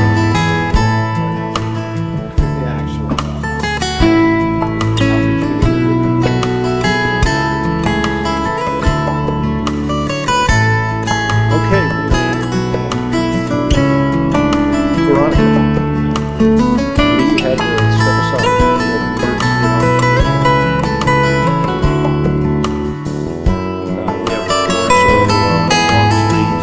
Have a consensus of opinion?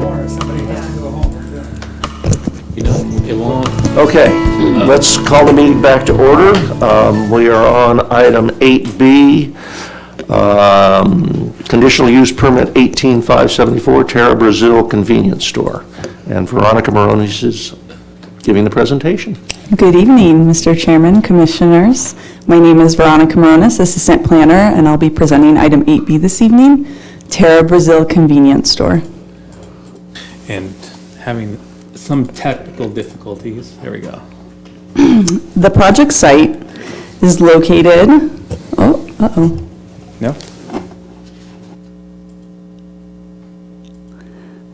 It's having some trouble. I'll just continue. So the project site is located in the Neighborhood Commercial 2 zone. The address for the project site is 709 North El Camino Real. I'll go through each one. The project site is surrounded by commercial uses to the north, south, and west, and a parking lot use to the east. There's a recorded lot tie agreement between the subject site and the parking lot located to the east of the site. The project site is developed with a 4-unit commercial building, and the proposed application is for only one of the tenant spaces, as seen in red. I think I can use my mouse. Okay.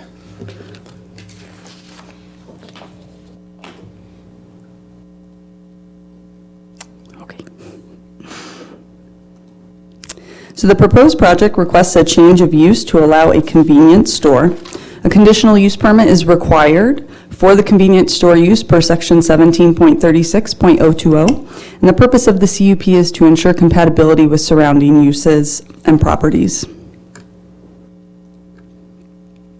The zoning ordinance defines a convenience store as any retail establishment where the primary activity is the display, storage, and/or sale of convenience items, including but not limited to prepackaged foods, beverages, household goods, automotive-related items, or other items determined similar in nature. Here, the applicant proposes a retail establishment where approximately 70% of the retail space is dedicated to the display and sale of prepackaged foods and beverages. The remaining 30% of sale floor area would be dedicated to Brazilian specialty items such as sports paraphernalia, musical instruments, as well as beach-related products. The applicant does not propose any alcohol on site or any outdoor display of items. Should the applicant want to propose alcohol sales or outdoor display at a future point in time, an amendment to the conditional use permit would be required. The proposed project meets development standards for the use, including parking. The previous use was a hair salon, which required the same parking standard as the proposed convenience store use, resulting in no increase or change in parking. Therefore, the project satisfies parking standards. The proposed project meets the required findings as outlined in the draft resolution, Attachment 1. The project supports general plan policies, is consistent with surrounding development in the area, and meets development standards for the zone. Staff recommends the Planning Commission approve this request subject to the conditions of approval contained in the associated resolution and find the project is exempt from CEQA. And this concludes staff presentations. I'm available for questions, and the applicant is here this evening. Thank you. Thank you very much. One quick question, is the existing signage for that space compliant? That I don't know. This applicant, if they propose a new sign, would have to undergo an administrative sign permit compliant with current standards. Okay, so that hasn't been discussed yet? Very good, okay. Commissioner Wu? Yes, question about the parking. When you say the proposed project meet the parking requirement, I understand that this proposed new use has the same parking requirement as the previous one, the conclusion is that it's not going to add more parking to the project site. But saying that the project meets the parking requirement, and that's a different statement. When we change a store, this is a 4-store, 3-lot, they're tied together with shared parking, right? So when you change the use of one store, does it trigger a review of the parking of the total, all 4 stores? So per our non-conforming section of the code, when a change of use occurs to a use that's allowed under that zoning, if it's a change of use and there's no intensification in parking, it's not required to supply additional parking. And that's section 17.72.060.C.2.A. Okay, good. Thank you. Commissioner Talley.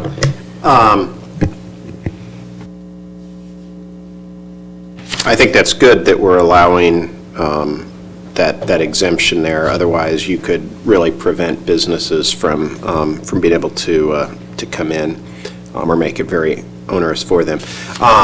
Has the applicant read all of the conditions of approval on this?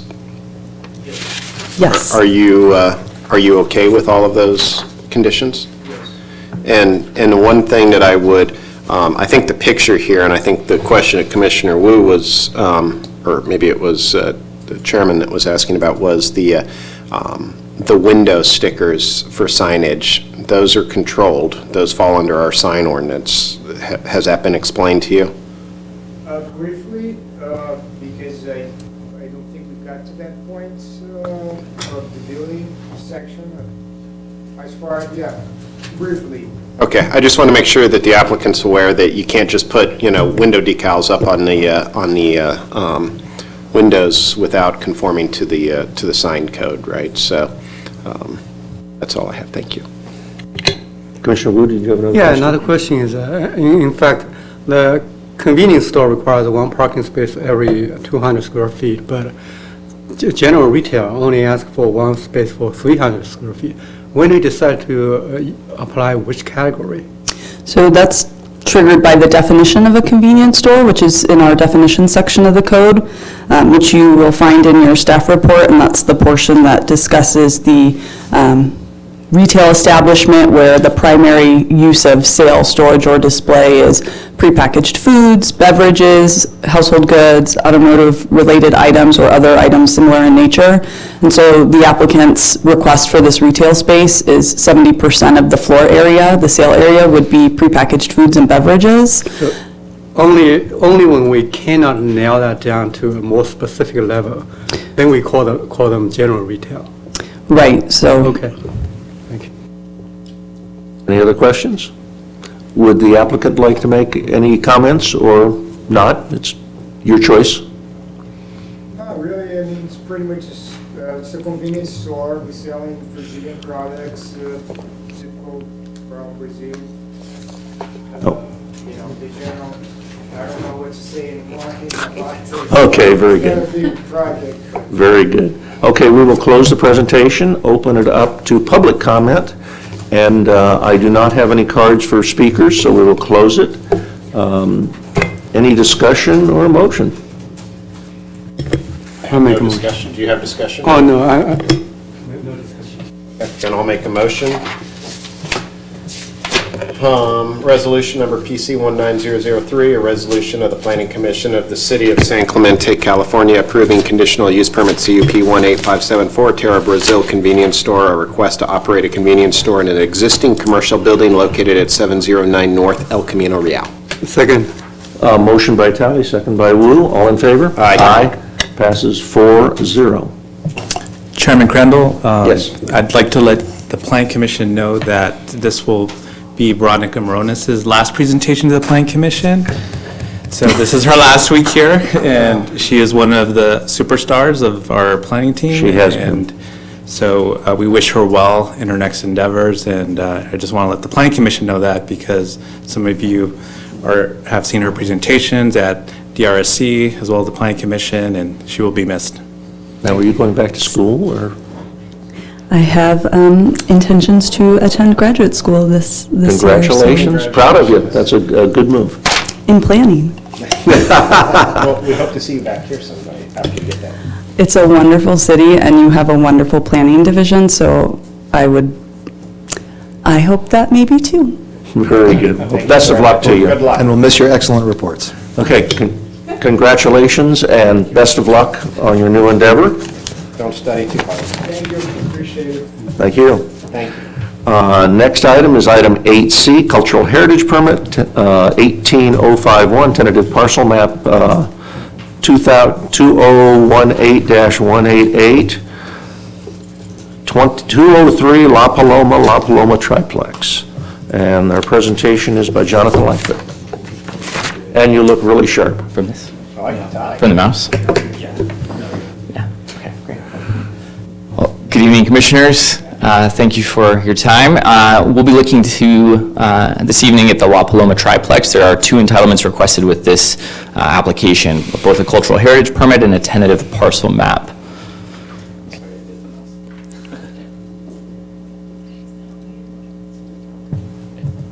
Is it not? Well, we'll give this an attempt. As you can see from the site plan up on, or the vicinity map on the screen, this particular site is a through lot that fronts both on La Paloma and West Marquita. West Marquita is a one-way street. This is a 3-unit condominium proposal on a vacant lot that's within our residential medium zone and within the coastal zone overlay. The project is required to pursue a cultural heritage permit because it is within 300 feet of a property that is on the city's historic list of resources. There are actually 3 structures that are within that radius. The project site includes 2 attached units on the La Paloma frontage, 1 detached unit on the West Marquita frontage. It includes just over 6,000 square feet of habitable space, 51% lot coverage. The design is a modern angular character with wood paneling and smooth stucco siding. There are 8 covered parking spaces included with this project. On the screen now you'll be able to see the site plan, again illustrating the 2 attached units on the La Paloma frontage, the single unit that is detached on the West Marquita frontage. Elevations here again show what was described earlier with the wood paneling, the angular decks, balconies, and smooth white stucco siding that extends around to the side elevations. The proposed subdivision meets the density allowance for the residential medium zone and provides all required off-street parking.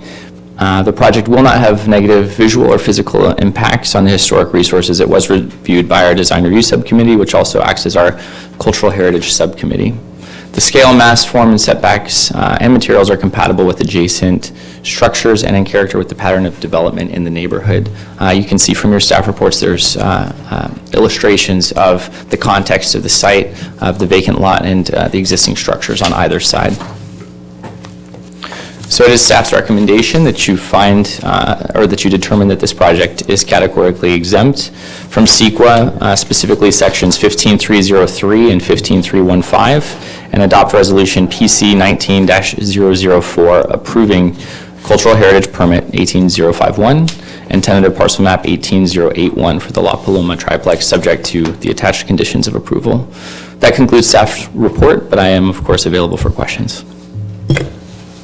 Okay, questions for staff? Commissioner Wu? Yes, during the design review subcommittee, there was an issue raised about a room. At the time, it was labeled as a den.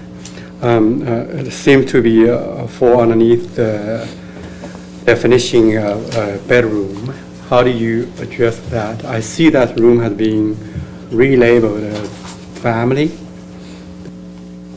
Does that change? Is there anything else that's changed? Correct, yes. So we did revisit that. So there's a couple of things at play. One is that the application was modified after design review. Previously, there were 7 covered parking spaces provided. There are now 8. So the Marquita elevation has both a 2-car garage and a carport. You can't see the carport in this rendering for the elevation, but you can see from the plans that that's incorporated to the right of that garage space, that there is an additional covered parking spot. where the triangle is.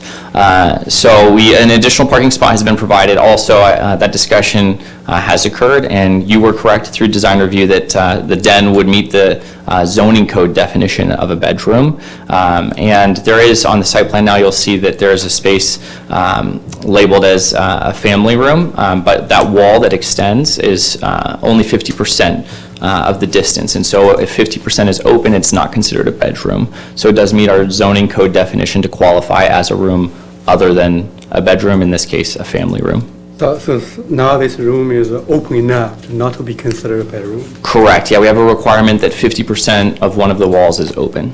Okay, thanks. Commissioner Talley. My question was, and I had asked this earlier, I think, of the city planner. There's a new regulation on solar arrays that are installed on new construction. Do you know when that kicks in? I don't know the specific date of when that kicks in. I would have to defer to Gabriel if he's aware. Not aware. New solar regulations other than rooftop regulations? Well, no, and again, this is, what I read in the news, right, not as any that I've received in this capacity here, but that new construction have solar, and I believe it either starts next year or the year thereafter. I think it's 2020. So 2020. So my concern is, where would that be placed on these types of structures, and would that even be applicable? Because that obviously plays into the rooftop deck and such. And maybe one of my fellow commissioners has more knowledge on that than I do. If it's going to be required, building will require it, and modifications may have to be made to get the quantity of panels up there. But I do not believe it's in, he's already in the permit process. So I don't know if he would be grandfathered in, even if it started now, since he's expended, Mal can probably address this better, but he's made an investment in it and is in the process. So if a new code came in at this point, he's applies the code that he applied under.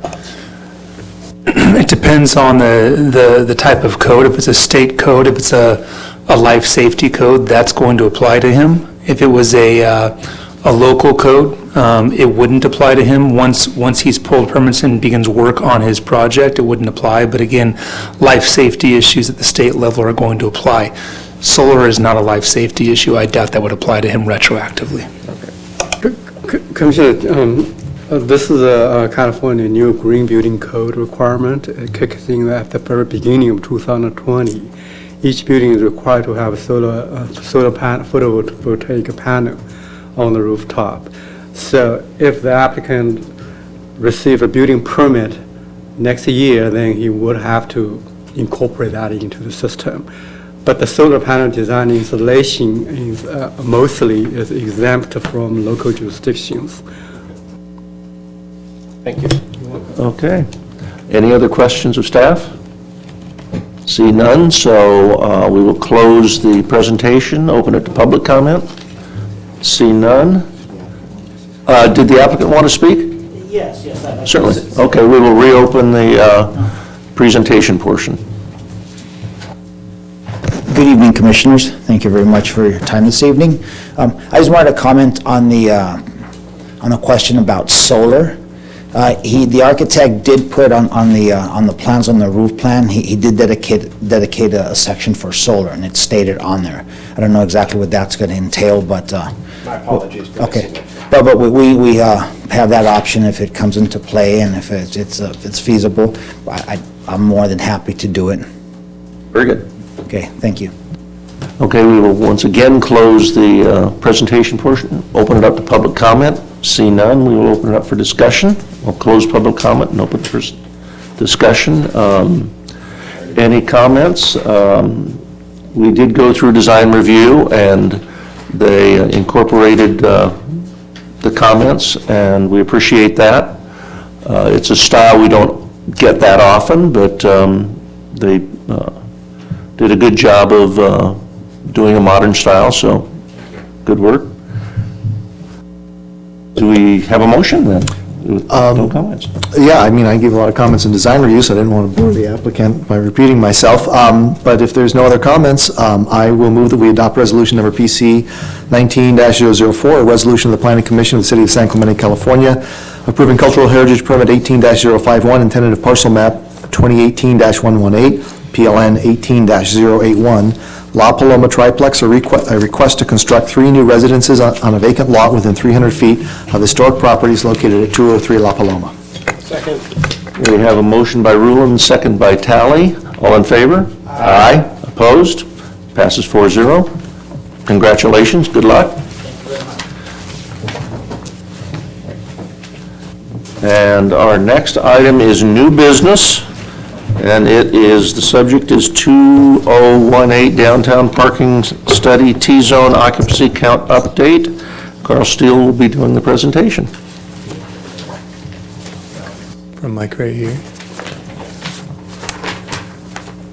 Okay, bad and clean up tonight. All right, so so we have 2 presentations. The first one will do the downtown study, and then the second item will be the North Beach study. So you'll recall that we had a study session in December, kind of gave you the highlights.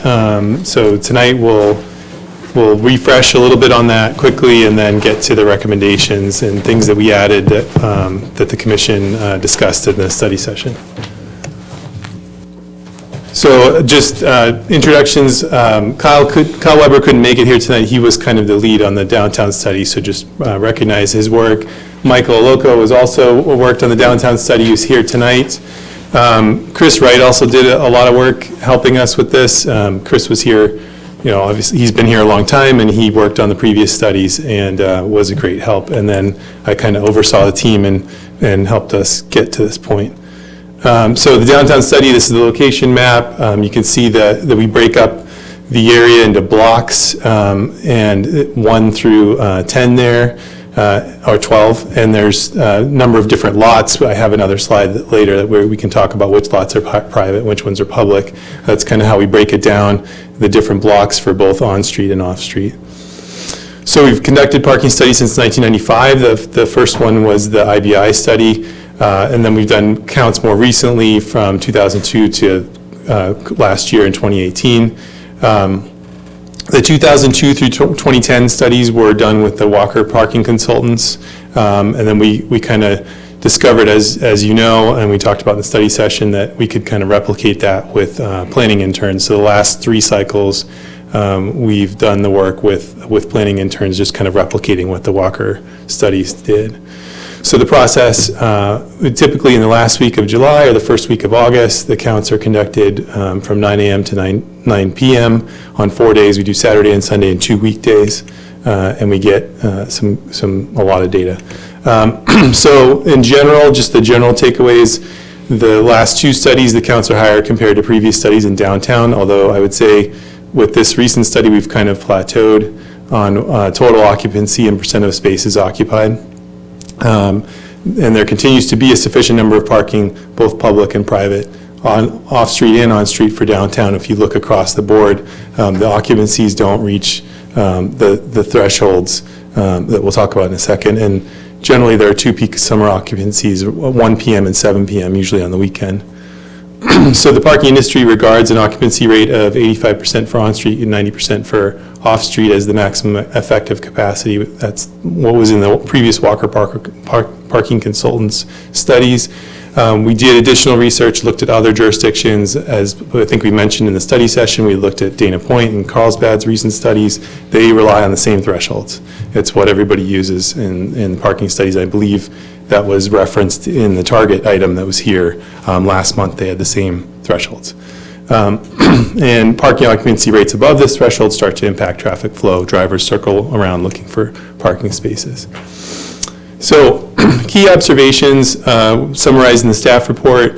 The overall peak occurred on Thursday at 1 p.m. and also Sunday at 1 p.m. They were both at 68%. That's for the entire system.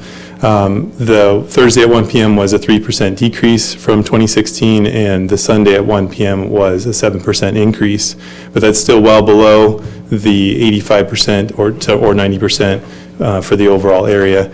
And then also important to note that at that 1 p.m. time on Thursday with the private off-street parking, it was only 53% occupied. So there's still plenty of parking available in the private lots, and we'll talk a little bit more about that as we talked about before. So I can slow down and describe a little bit more on what's going on in the map, but this is showing the full occupancy at that Thursday at 1 p.m. And here we go. I have my pointer over here on this side. So the different thresholds, we actually changed the colors since the study session. We thought it'd be easier to look at if it's sort of, we use the blue, green, orange, and red for the off-street, and then for on-street, we just use green, orange, and red. And you can see at this high point, you have on-street along Del Mar here in the middle. It's red because it's highly occupied between the 85 to 100%. But then, as we talked about with the private lots not being as occupied, even at this point, which was our highest occupancy, peak occupancy on a weekday, you still had available parking in these private lots up along Estrella, like at the church and the Valere, and then even close to, the actual T-zone intersection of El Camino Real and Del Mar, you still had private parking available.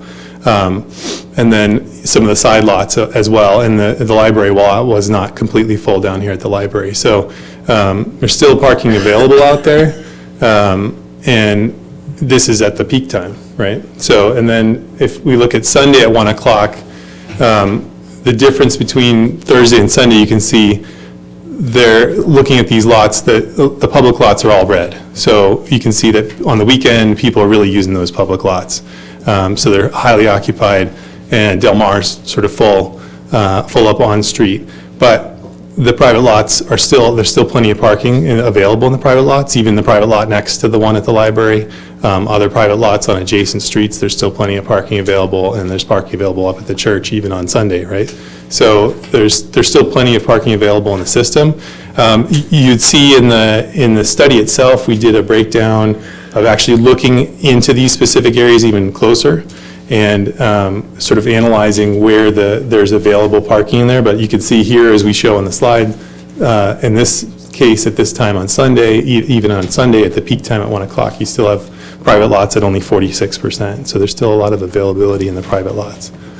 And then the graphs sometimes help people see it better. So the wheel on the left is showing you the entire volume of parking in downtown, broken down by on-street in blue, public off-street in red, which is a pretty small percentage, and then private off-street in gray, which you can see is about 50% of the volume, so it's a lot. There's a lot of private spaces. And so it's alarming to see those maps that we just looked at and see that public off-street is really heavily used on the weekend, but it's only 17% of what's out there.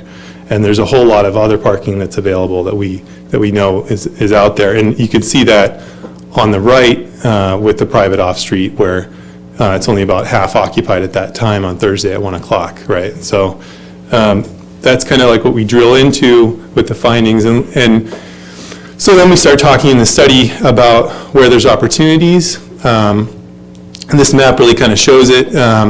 We kind of can drill into the lots where it's 40% or well, the areas along the street where it's 40% or below, and then the off-street where it's 40% or below. In this Thursday at 1 o'clock time, the same time we're looking at. And you can see, as I mentioned, you got the hotel up along Australia, you got the church parking lot, you still have available street parking in different areas. So there's still opportunities out there, and the previous recommendations to continue to pursue converting private lots to public is still a good recommendation, and it's something that we can continue to look at, and it should still be effective to help address parking. So, and another thing that came out of the study session that I remember Commissioner Blackwell was asking for was kind of look at the other parking studies that are out there, recent ones that we had mentioned, and come up with other things that can be done moving forward. And I think Chairman Crandall's points about as mixed use comes in and what else are we going to be able to do. And so we added a section you'll see in the study for opportunities. It does kind of use some of the things that are already referenced in the recommendations, but then it takes them maybe a step further or gives a different spin on them. but it talks about doing a lease program to make the private parking available. That's what a majority of the recommendations are. We do recommend updating the wayfinding signage. We saw inconsistent signage out there during the study. There's some lots that have the city signage, some that don't really have it. People are confused as to which lots are available for different types of parking. Even the businesses could think about that, how to direct people to their parking lots. We put in there talking about the curbs, both where the red curbs are, looking at that and considering curb management. This is actually something that came up recently too. It's something that staff that we attended last year where we heard about autonomous vehicles and how it's going to become important with how curb management is handled in the future when there's autonomous vehicles on the roads in the next decade. And so that is something that we might want to think about moving forward in the future. I don't know, it's something that we need to study right this second, but it's something that we should think about, especially as Chairman Crandall was mentioning with mixed use coming in, thinking about how do we have drop-off and pick-up zones if people are living down there, things like that. Time limits and overnight parking, these are things that have come up before. We could look at it more comprehensively if we were, well, I'll get to that when we talk about recommendations, but those are other things we can consider. There's lots of new parking technology. I think that was something that a couple of commissioners mentioned in the study session. Different types of parking meters out there. There's apps so people can find out where their parking spots are, all those types of things. These are things we could look at in the future. And then I remember Commissioner Wu bringing up the in lieu fee program. We mentioned that in here. Other cities do have in lieu fee programs that they implemented. Dana Point implemented one with their recent parking study that they're doing. You can do it based on the space. You can do it based on how many spaces somebody's asking for a waiver on. There's different ways of doing it. And then also looking at a parking improvement district. That's something we thought the Downtown Business Association might be interested in.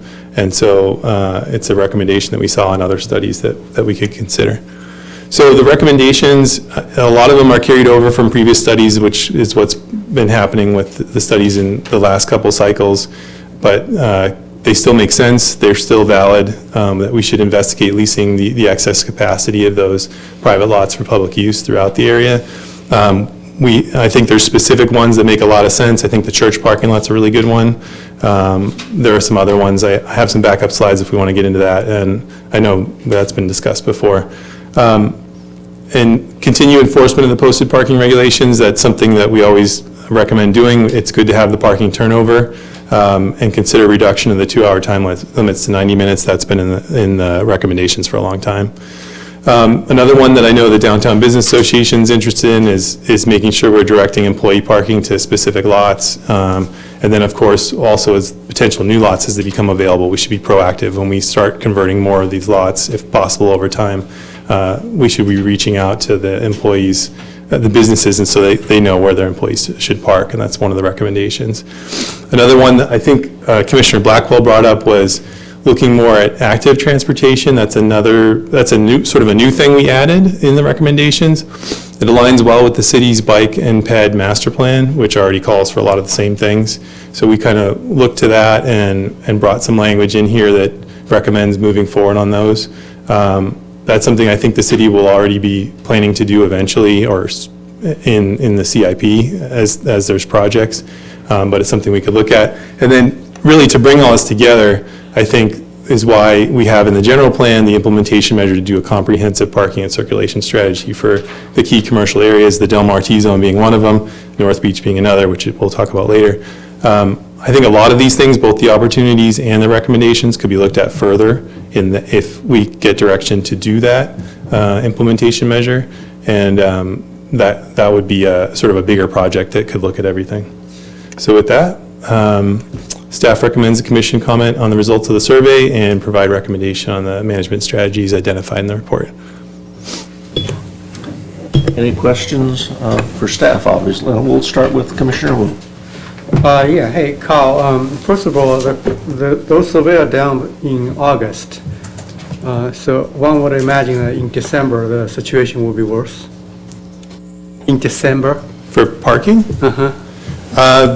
As far as we know, that the high point for parking is typically in the summertime. In the summertime? Yeah. Okay. And that's when we have, it's strangely enough, that's when we have the trolley running, right? Which I didn't mention in my presentation, but the trolley's bringing more and more people in and out of the area, and yet that's when we tend to have the highest occupancy of parking as well. The parking tends to be less occupied in the winter. Okay. We have fewer people from out of town here, and I would think the vacation rental folks could tell you that their vacation rentals aren't as used in the winter as well, compared to the summer months when we have higher volume. So actually during the shopping season from Black Friday to Christmas, there's less parking over there.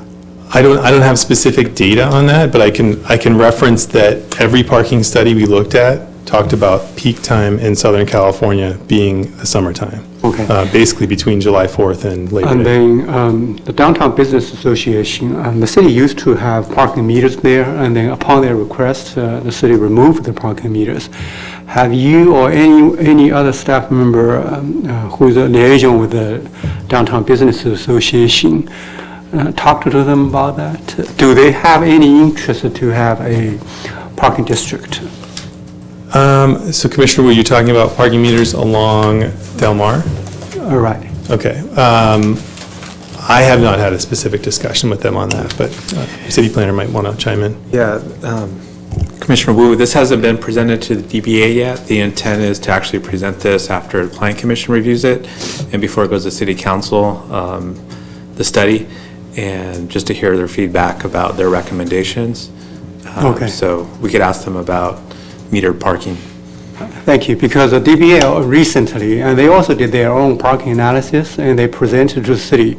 So I think with all the parking studies done by the city and by the DBA, it's a good time to engage with them to see what they want, because in order to make downtown parking work, for example, we want to encourage the employees to park away from downtown district, and that has to have the collaboration or support from the DBA, because they are the one who is going to benefit from that, and they need to actively have the employees of those stores to park away from downtown core.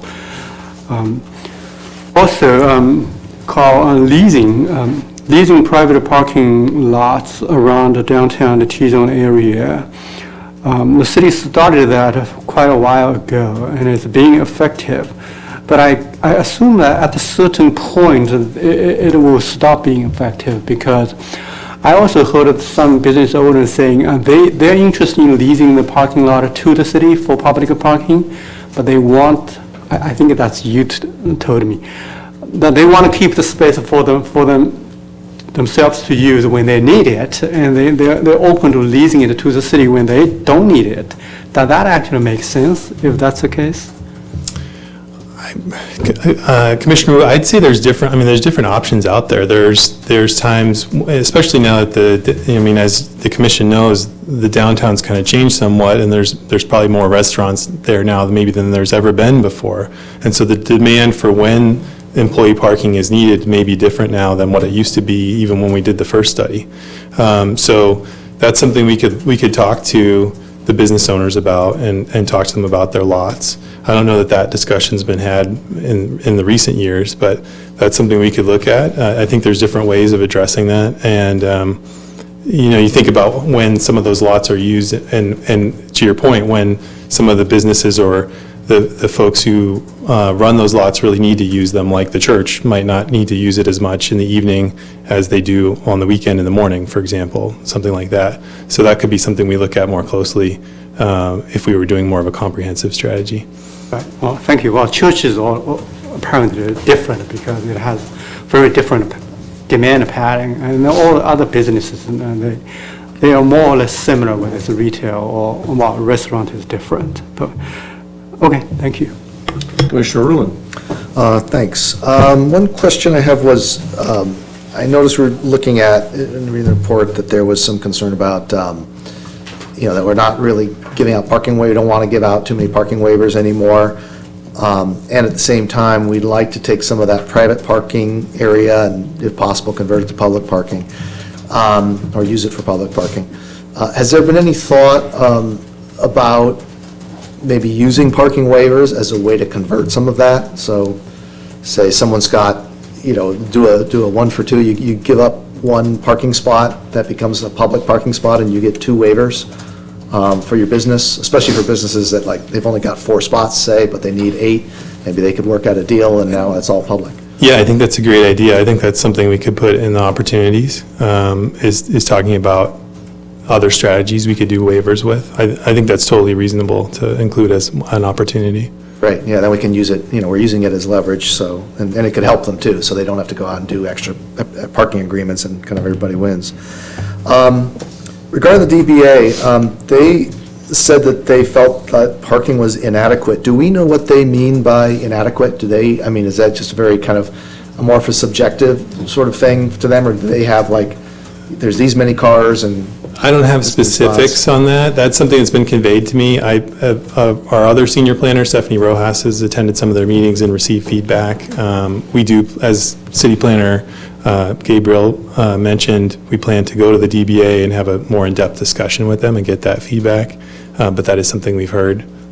So we'll be wanting to get their input. It would be good to know that for our purposes, because we over the years, we've heard that a lot. The DBA or the downtown businesses feel like there's not enough parking.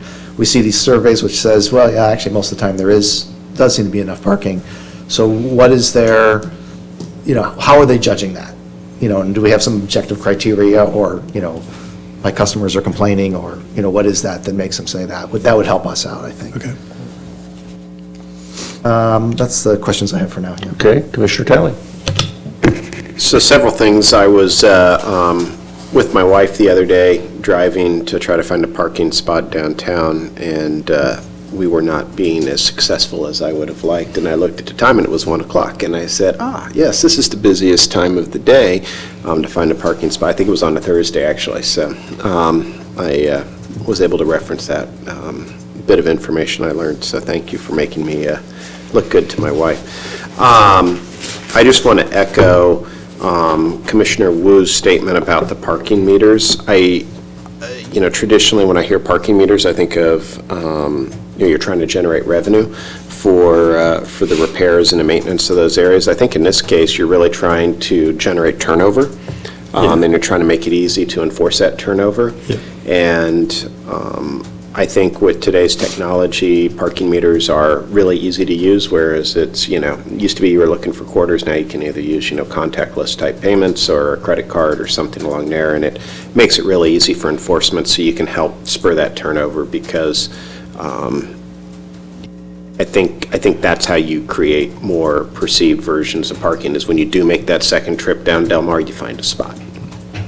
That's because I can see why the Business Association or the Downtown Business Association talks about this kind of qualitative, parking's hard, because I've kind of come away with that before, and I know that there's more parking that's there. It's difficult to find in a quick turn down Del Mar, or even a couple of the streets over. And I also really like your idea about the converting a private space to a public space in lieu of having that. I saw you had on here in lieu fees, development fee. I'm never a big fan of that, because the money usually just sits in an account and it doesn't actually get spent for the things that it's supposed to get spent for. We'll take parking money and spend it on bike paths or something along those lines. But taking something that we have a public policy and a public interest in, and being able to convert that immediately and give a tangible benefit to the owner for doing it, I think that's a great idea. No, I mean that's exciting to think about. So maybe there's a way that can get worked up sooner rather than later. I mean, I think... Yeah, staff's ready. We could put that in the opportunities and amend the study, make sure that's in this. And I don't know what that needs to be, but I think we'd have to have the authority to be able to do that, so that'd probably have to go to council, and they'd have to adopt that as as something that could be done. The opportunities are just listing things that we think we could consider. So I think that's a good suggestion for the opportunities, and then if that's something that council wants to provide more direction on, they'll be able to see it in the study. So it's something we can add to the study before we go to city council this time. Well, I'd make sure you highlight, Commissioner Ruland's comments on that, so maybe it'll get some attention, and instead of just being an opportunity on there. I mean, that one seems to be... Call it the Commissioner Ruland waiver. Yeah, exactly. I don't know if you want to tell them it's my idea. But nice job on the study. Thank you. Very good. Okay, shall we move on? Sure. Well, actually, can I make one more comment? Everyone's had questions. I did want to make a comment about that 85% occupancy rate, and I think the way sometimes that's characterized is like max effective capacity, and there's sort of an impression that we should, keep it under 85%, the lower the better kind of a thing. And over the years on this commission, I've learned a lot more about parking than I did when I started, but to me, that's actually kind of an inflection point. That's a target we should be shooting for, because if we get up to, that already means out of every 10 spots, there'll be 1 or 2 that are open, which is pretty good, or at least not bad. If we get higher than that, it starts to get a little more congestion. There's a little fewer or less spots in that sort of immediate moment. But the lower we get on that, the less good land use we're doing. We're dedicating this land to, empty land really to storing something that doesn't need to be stored versus having it be dedicated to retail space or to restaurant space so people can make some more money and people are struggling, to come up with the parking as it is, the spots that it is. So I'd like to see us kind of look at that as not a bad thing, that 85%, but in fact, that target is really good. And as we come in a little higher or a little lower, we have problems either way. It's just a little bit different problems. And try to maximize our idea of good land use by saying 85% is good. If we're coming in at less than 85%, our real question is not how do we keep it there for convenience, but how do we actually utilize that land better? Or utilize land in general better, so. And on your favorite subject is if you don't have the parking in the core, it's going to move to the outside residential streets. Yeah. Yep. So you got to make, Oh, we'll get to that. We're going to get to that. Commissioner Wu, did you have another comment? Yeah, echoing Commissioner Ruling's comment about the 85 or 90% of our parking occupancy rate. That is a target. And someone wrote a book, a 700-page thick book by a professor studying parking alone. And that's the number we proposed. And how to achieve there? By market, by charging them a fee. So using the price to change the demand to that point that reaches 85 or 90% in on-street or off-street lot. So that's the optimum rate. That means that the parking lots are efficiently used, so generate enough revenue, and then the revenue can be put back to the street or the district. But of that, another thing I'd like to mention to Carl is based on the discussion and deliberation of the projects in the past few years, I made some observations that I have 2 more additional recommendations to you regarding the curb management. There was a project in downtown zone with a proposed dry cleaner. It sits at the corner. There are two curb cuts on one street and a third curb cut on the alley. And at the time, I recommended to remove one curb cut because that's not really needed. I think that's something that can be incorporated in our, when we review our red lines, do we really need that? Same thing for the curb cut. If there's extra curb cut and we don't really need them, the city can remove them as a condition, or the city can pay for it. That way we can reduce the disruption to pedestrian activities and to also add parking back to the street. By removing one curb cut, you make it one space back for the street parking. The second item is there is a possibility to have the engineering. I always wonder why the parking dimension is controlled by the engineering department. I think the planning can do it well. We have some, there are 2 things. The first is the compactor parking. We don't have a compactor parking in our, compactor parking is not allowed in our code, but it's used by a lot of cities. As long as you don't have too much of them. A lot of cities have, let's say, in a parking lot you can have up to 15% compactor parking, which is 6 inches or somewhere around that, narrower than our typical one. So our typical parking lot, if it's 9 feet, then they can be reduced down to 8.6 the length can be slightly reduced from 18 maybe to 17, something like that. So by reducing that, we may be able to add some parking spaces to public lots. Also, there were quite a few projects in downtown. Those lots are typically 40 feet wide, and people try to put the parking there. When they put a 90-degree parking there, you have 22 feet because the parking space is 18 feet. Then you have 22 feet drive aisle, which by text does not meet our code requirement or our civil engineer's standard. But we managed to make them, to allow them because we have the flexibility. I like to see that we can formalize it. And so on those narrow lots, we can also allow people to, or propose people to have cars back into their space. In that case, you don't even need 24 feet drive aisle because 20 feet will be enough. So 40 feet a lot will be perfectly for just 90-degree parking and have people back into the space, which will solve that problem. So in other words, revisit our engineering standard to give a little more flexibility to the parking and allow a more compacted parking arrangement. Yeah, I'll jump in on the backup parking. It works great on an isolated lot where there's no traffic in the drive aisle. In a public lot, the 22-foot is tough because it usually takes a double turn to back out. So if there's traffic frequenting that aisle because of the lot, it makes it real tough. But on the small lots, it works great. Well, you ask them to back in. You say back in only. Half the people I know, I wouldn't want backing in next to my car, but that's okay. The one thing I do want to make a comment about the thinking meters and costs. Our downtown's now competing with an outlet mall, the Estrella Mall, and if they start having, I'm sure the business owners down there are going to say, we can't compete if we have pay-for parking in front of our business, and they can go somewhere else and not pay a cent for parking. And that's why the Business Association did not want it and had them taken out.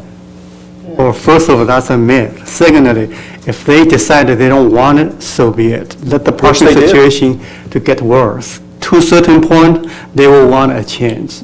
So we cannot force them to do it. No, they're the ones that actually had, there were parking meters. They're the ones that had them taken out. Right, but it's being more a decade ago. Maybe things change. Maybe the opinion changes. I don't know. So that's why it's important to engage with them again, to float those ideas, to see how they respond. Okay, let's move along. Okay. Good enough on that one? Yeah. Okay.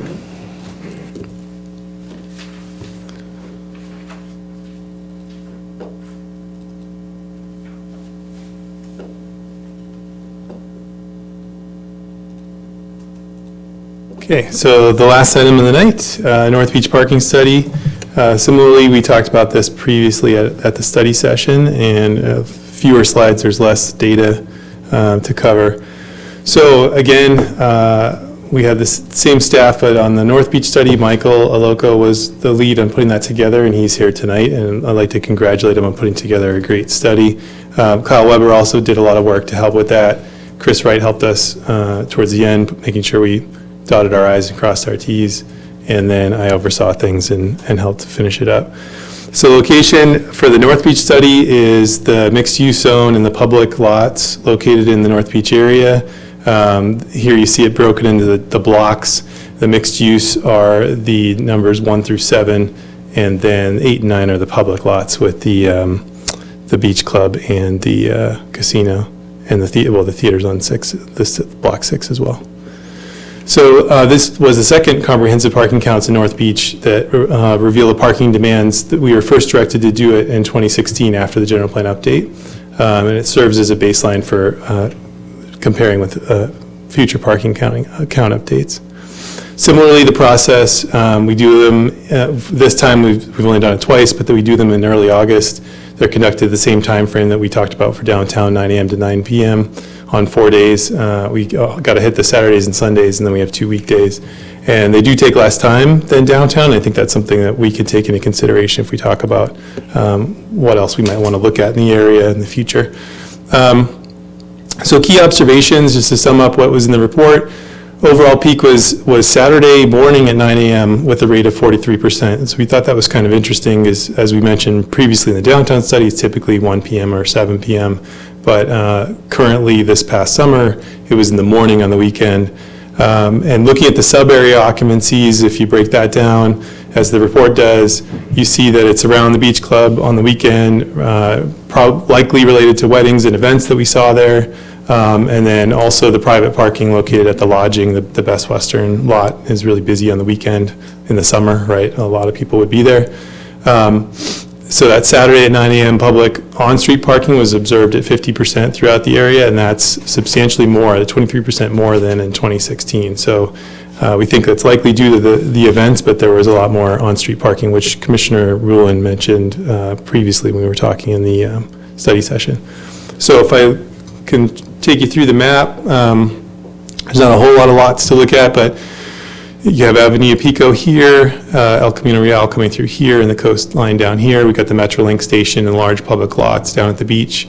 The beach club is located in this gray area here, and you can see at our peak time at 9 a.m. on the Saturday, you've got high occupancy use right there where Ellie's Cafe was still in operation, and then events at the beach club. And you can see there's some use on the adjacent street where we talked about before, where there's pay parking, and the pay parking stops right about where we stopped our study.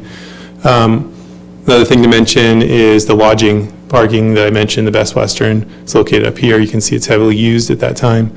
Otherwise, throughout the area, there's a lot of available parking. We have talked to the North Beach Association. Staff recently attended their meeting and talked to them about the results of the study. One thing to mention that they said was that they sort of anecdotally said they didn't seem like this was right, that along El Camino Real that there's so much more use of parking, but when you look at the run as a whole, it's like a quarter-mile run, that block, and there's a lot of parking there. And it's not all occupied. Typically, there's available parking in there, and that's what the study shows on every day. And then you can see there's a bit of parking that's used just off where the Riders Club is and Knuckleheads on the street there, which is because these black areas you can see show where there's no on-street parking on the El Camino Real, so we figure people must use that area since they can't park along the street, otherwise they would probably park along El Camino Real. And then just showing the typical peak time that we saw last time for North Beach was Sunday at 1 p.m. And you can see there's a lot of available parking. You really just, the only thing to note here would be similarly where I was just pointing around the Riders Club and Knuckleheads. You've got quite a bit of on-street parking there on, I think it's Lago. And that's, we suspect, like lunch traffic, people there at that time of the day. Otherwise, there's plenty of parking available throughout the system. A little bit impacted near the Ellie's and the casino and the beach club, but not high thresholds. So we have fewer recommendations, considering that North Beach's results show that there's a lot of parking in the system, and as we showed in the study. So we'd recommend continued enforcement of the regulations. It does help with the turnover, especially down near the high traffic area, which would be the beach club. A recommendation we put in there is to expand the trolley shuttle service. I can tell you that that's already in the works. They plan on, I talked to the Public Works Director about it. They're planning on expanding service to connect with the trolley in Dana Point this year, which is a great thing especially for North Beach.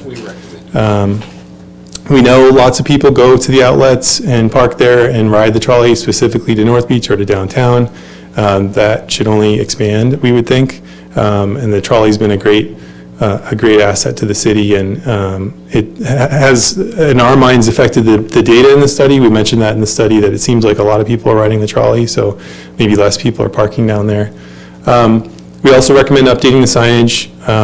That's something we recommended for the downtown study as well, but it seems inconsistent throughout the North Beach area as well, and if we did downtown, we'd want to do North Beach. It would just make sense since we study these areas.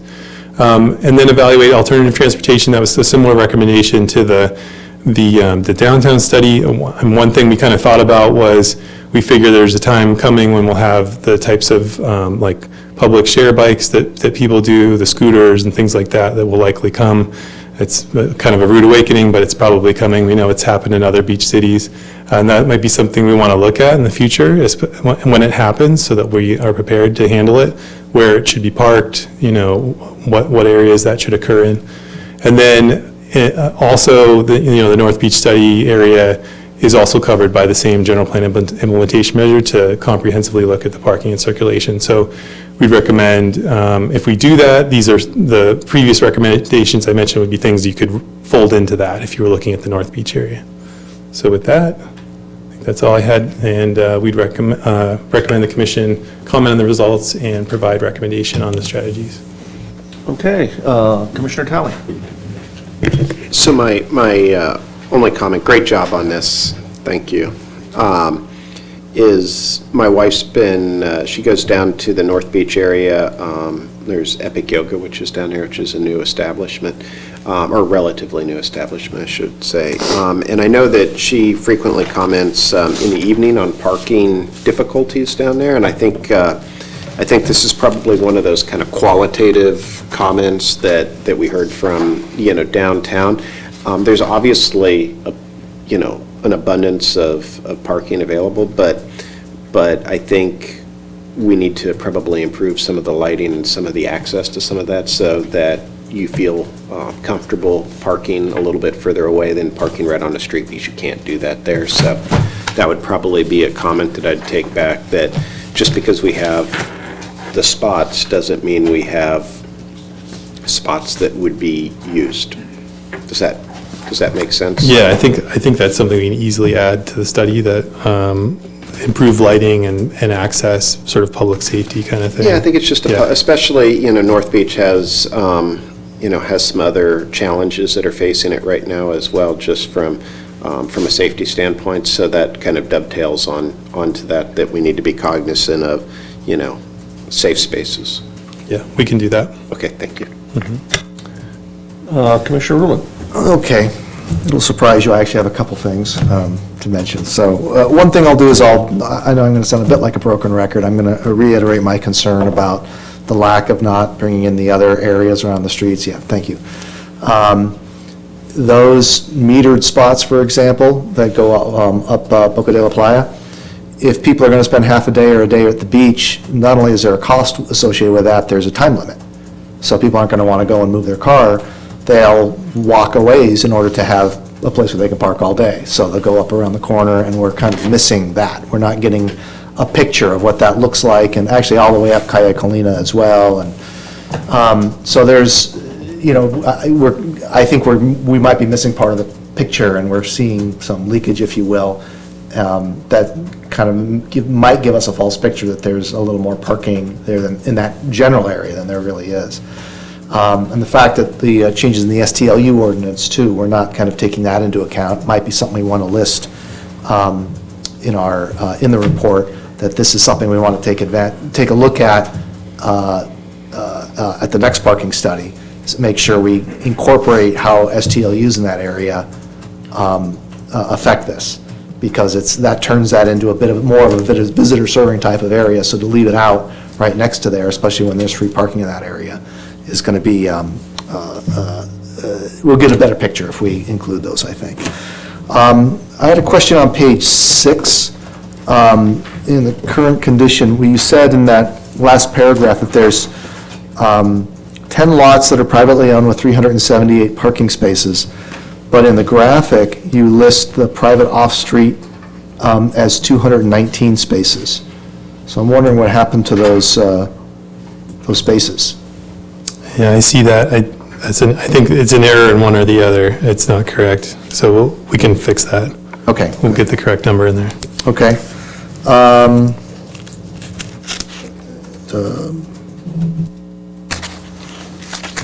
And I would offer, if I could, we did talk after the study session and hearing your input about what we thought we could do in the future, in future studies. I I hear your broken record comment. I saw the minutes from 2016 that you mentioned the similar comments. Staff would think if the commission's desire would be to do this, staff would think we could look at studying the lots along Calle Las Bolas with the thought that there's a nexus between the people who park here and use the visitor serving uses within the area. That seems to make sense. We do think that people were doing that. Speaking for Michael here in the audience, we thought we saw people doing that.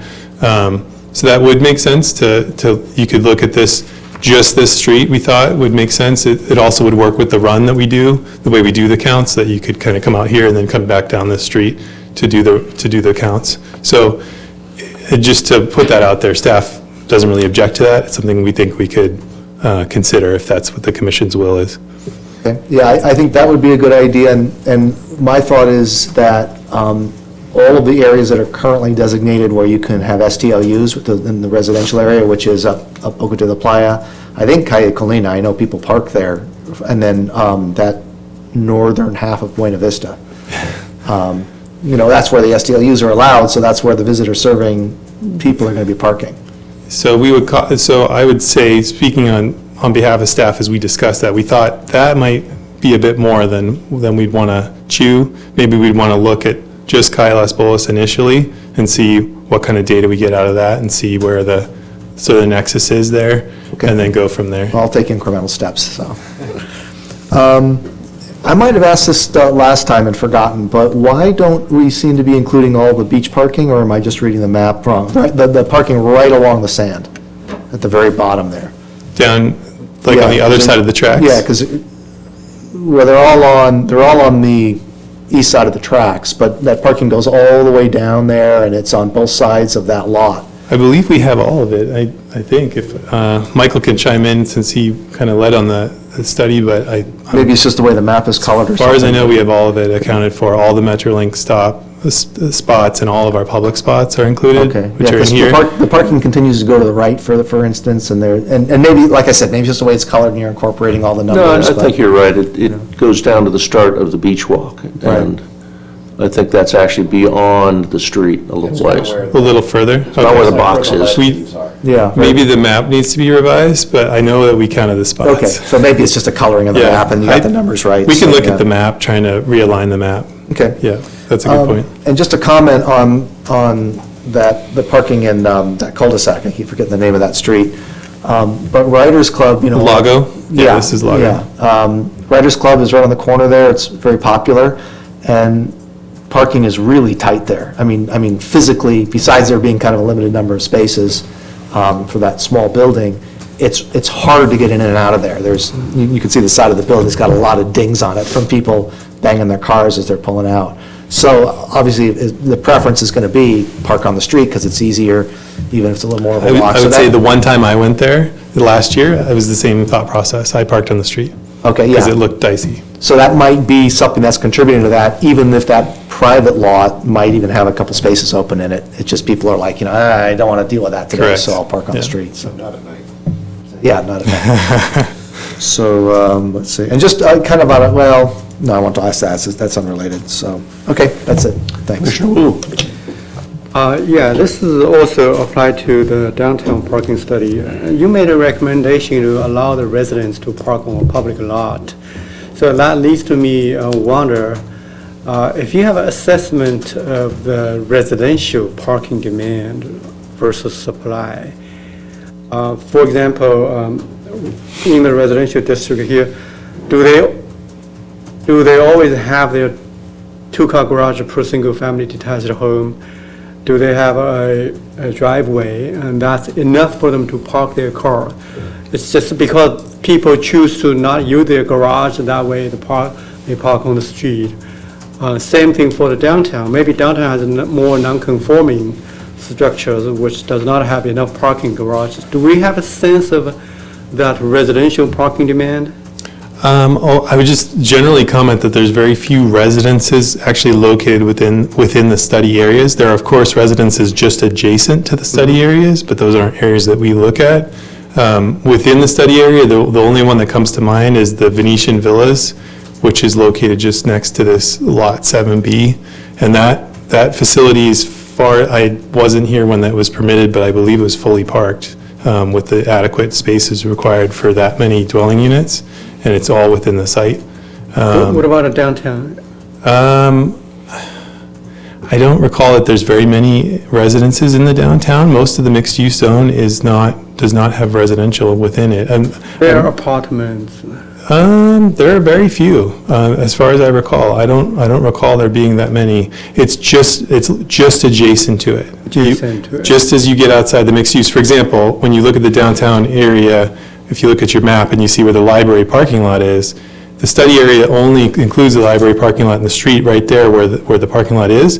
Across the street is outside the study area. Oh, okay. And it's all residential, right? So yeah, there's very few residences actually within the study areas. That was a comment that I remember Commissioner Crandall mentioned about as we get residences in the area and we get mixed-use development, how will we look at that? Okay. And I think that's a valid point. I mean, it's something we'll need to look at in the future, but at this time, I don't think the residential aspect is really playing a factor. Okay. For the North Beach, do we, in the zoning, we have a North Beach parking overlay, do we? That is, I believe it's bigger than this study area. Yeah, that's not something I followed up on here. If Gabriel wanted to mention something. I can follow up on that. I'm not 100% up on the code yet, but I do remember seeing a map that shows a North Beach kind of parking study area. Yeah, I saw one, I Yeah. saw one. I think it's bigger than this area. Yeah, so we can look into it and see why this area, because, is what we're using for the parking study versus what's in the map, but. Well, yeah, the area being used for the study is out of the general plan implementation measures to study the mixed-use area. But I think we could, as Gabriel mentioned, we could add something into the study to cross-reference that if there's another overlay. That's something we could add. Thanks. I see no more lights on, no more questions. You need recommendations on the two of these, or do you have the comments? I'm comfortable with the comments and the direction. Okay. I think I can incorporate it. And then you're going to take it to a public presentation before council? Yeah, the plan moving forward, we've already talked to the North Beach Association. We still need to talk to the Downtown Business Association, so we'll do that and then move it forward to City Council. And it's a report that City Council receives, and they make a determination what they want to do with it at that point. Okay, so I don't see that we need to take an action actually here, so. You've provided your recommendations as part of the public. Good job to the interns, they did a great job, and also to you. Thank you. Okay, the next item is old business, and we have none. And then we come to reports of commissioners and staff. Do we have any reports from commissioners? Then do we have a motion? I will move we adjourn to the next regular meetings of the Study Session and Planning Commission to be held on March 6, 2019 at 6 p.m. in council chambers located at 100 Avenue Presidio, San Clemente, California, as the February 20th, 2019 Study Session Planning Commission meetings have been canceled due to a lack of business. All in favor? Aye. Opposed? Passes 4-0. Yes. I missed the second on that side. I'll second. Second, thank you. I should have mentioned it. No, I just, I was just reeling from the second meeting in February being canceled. Yeah, I'm excited. I know,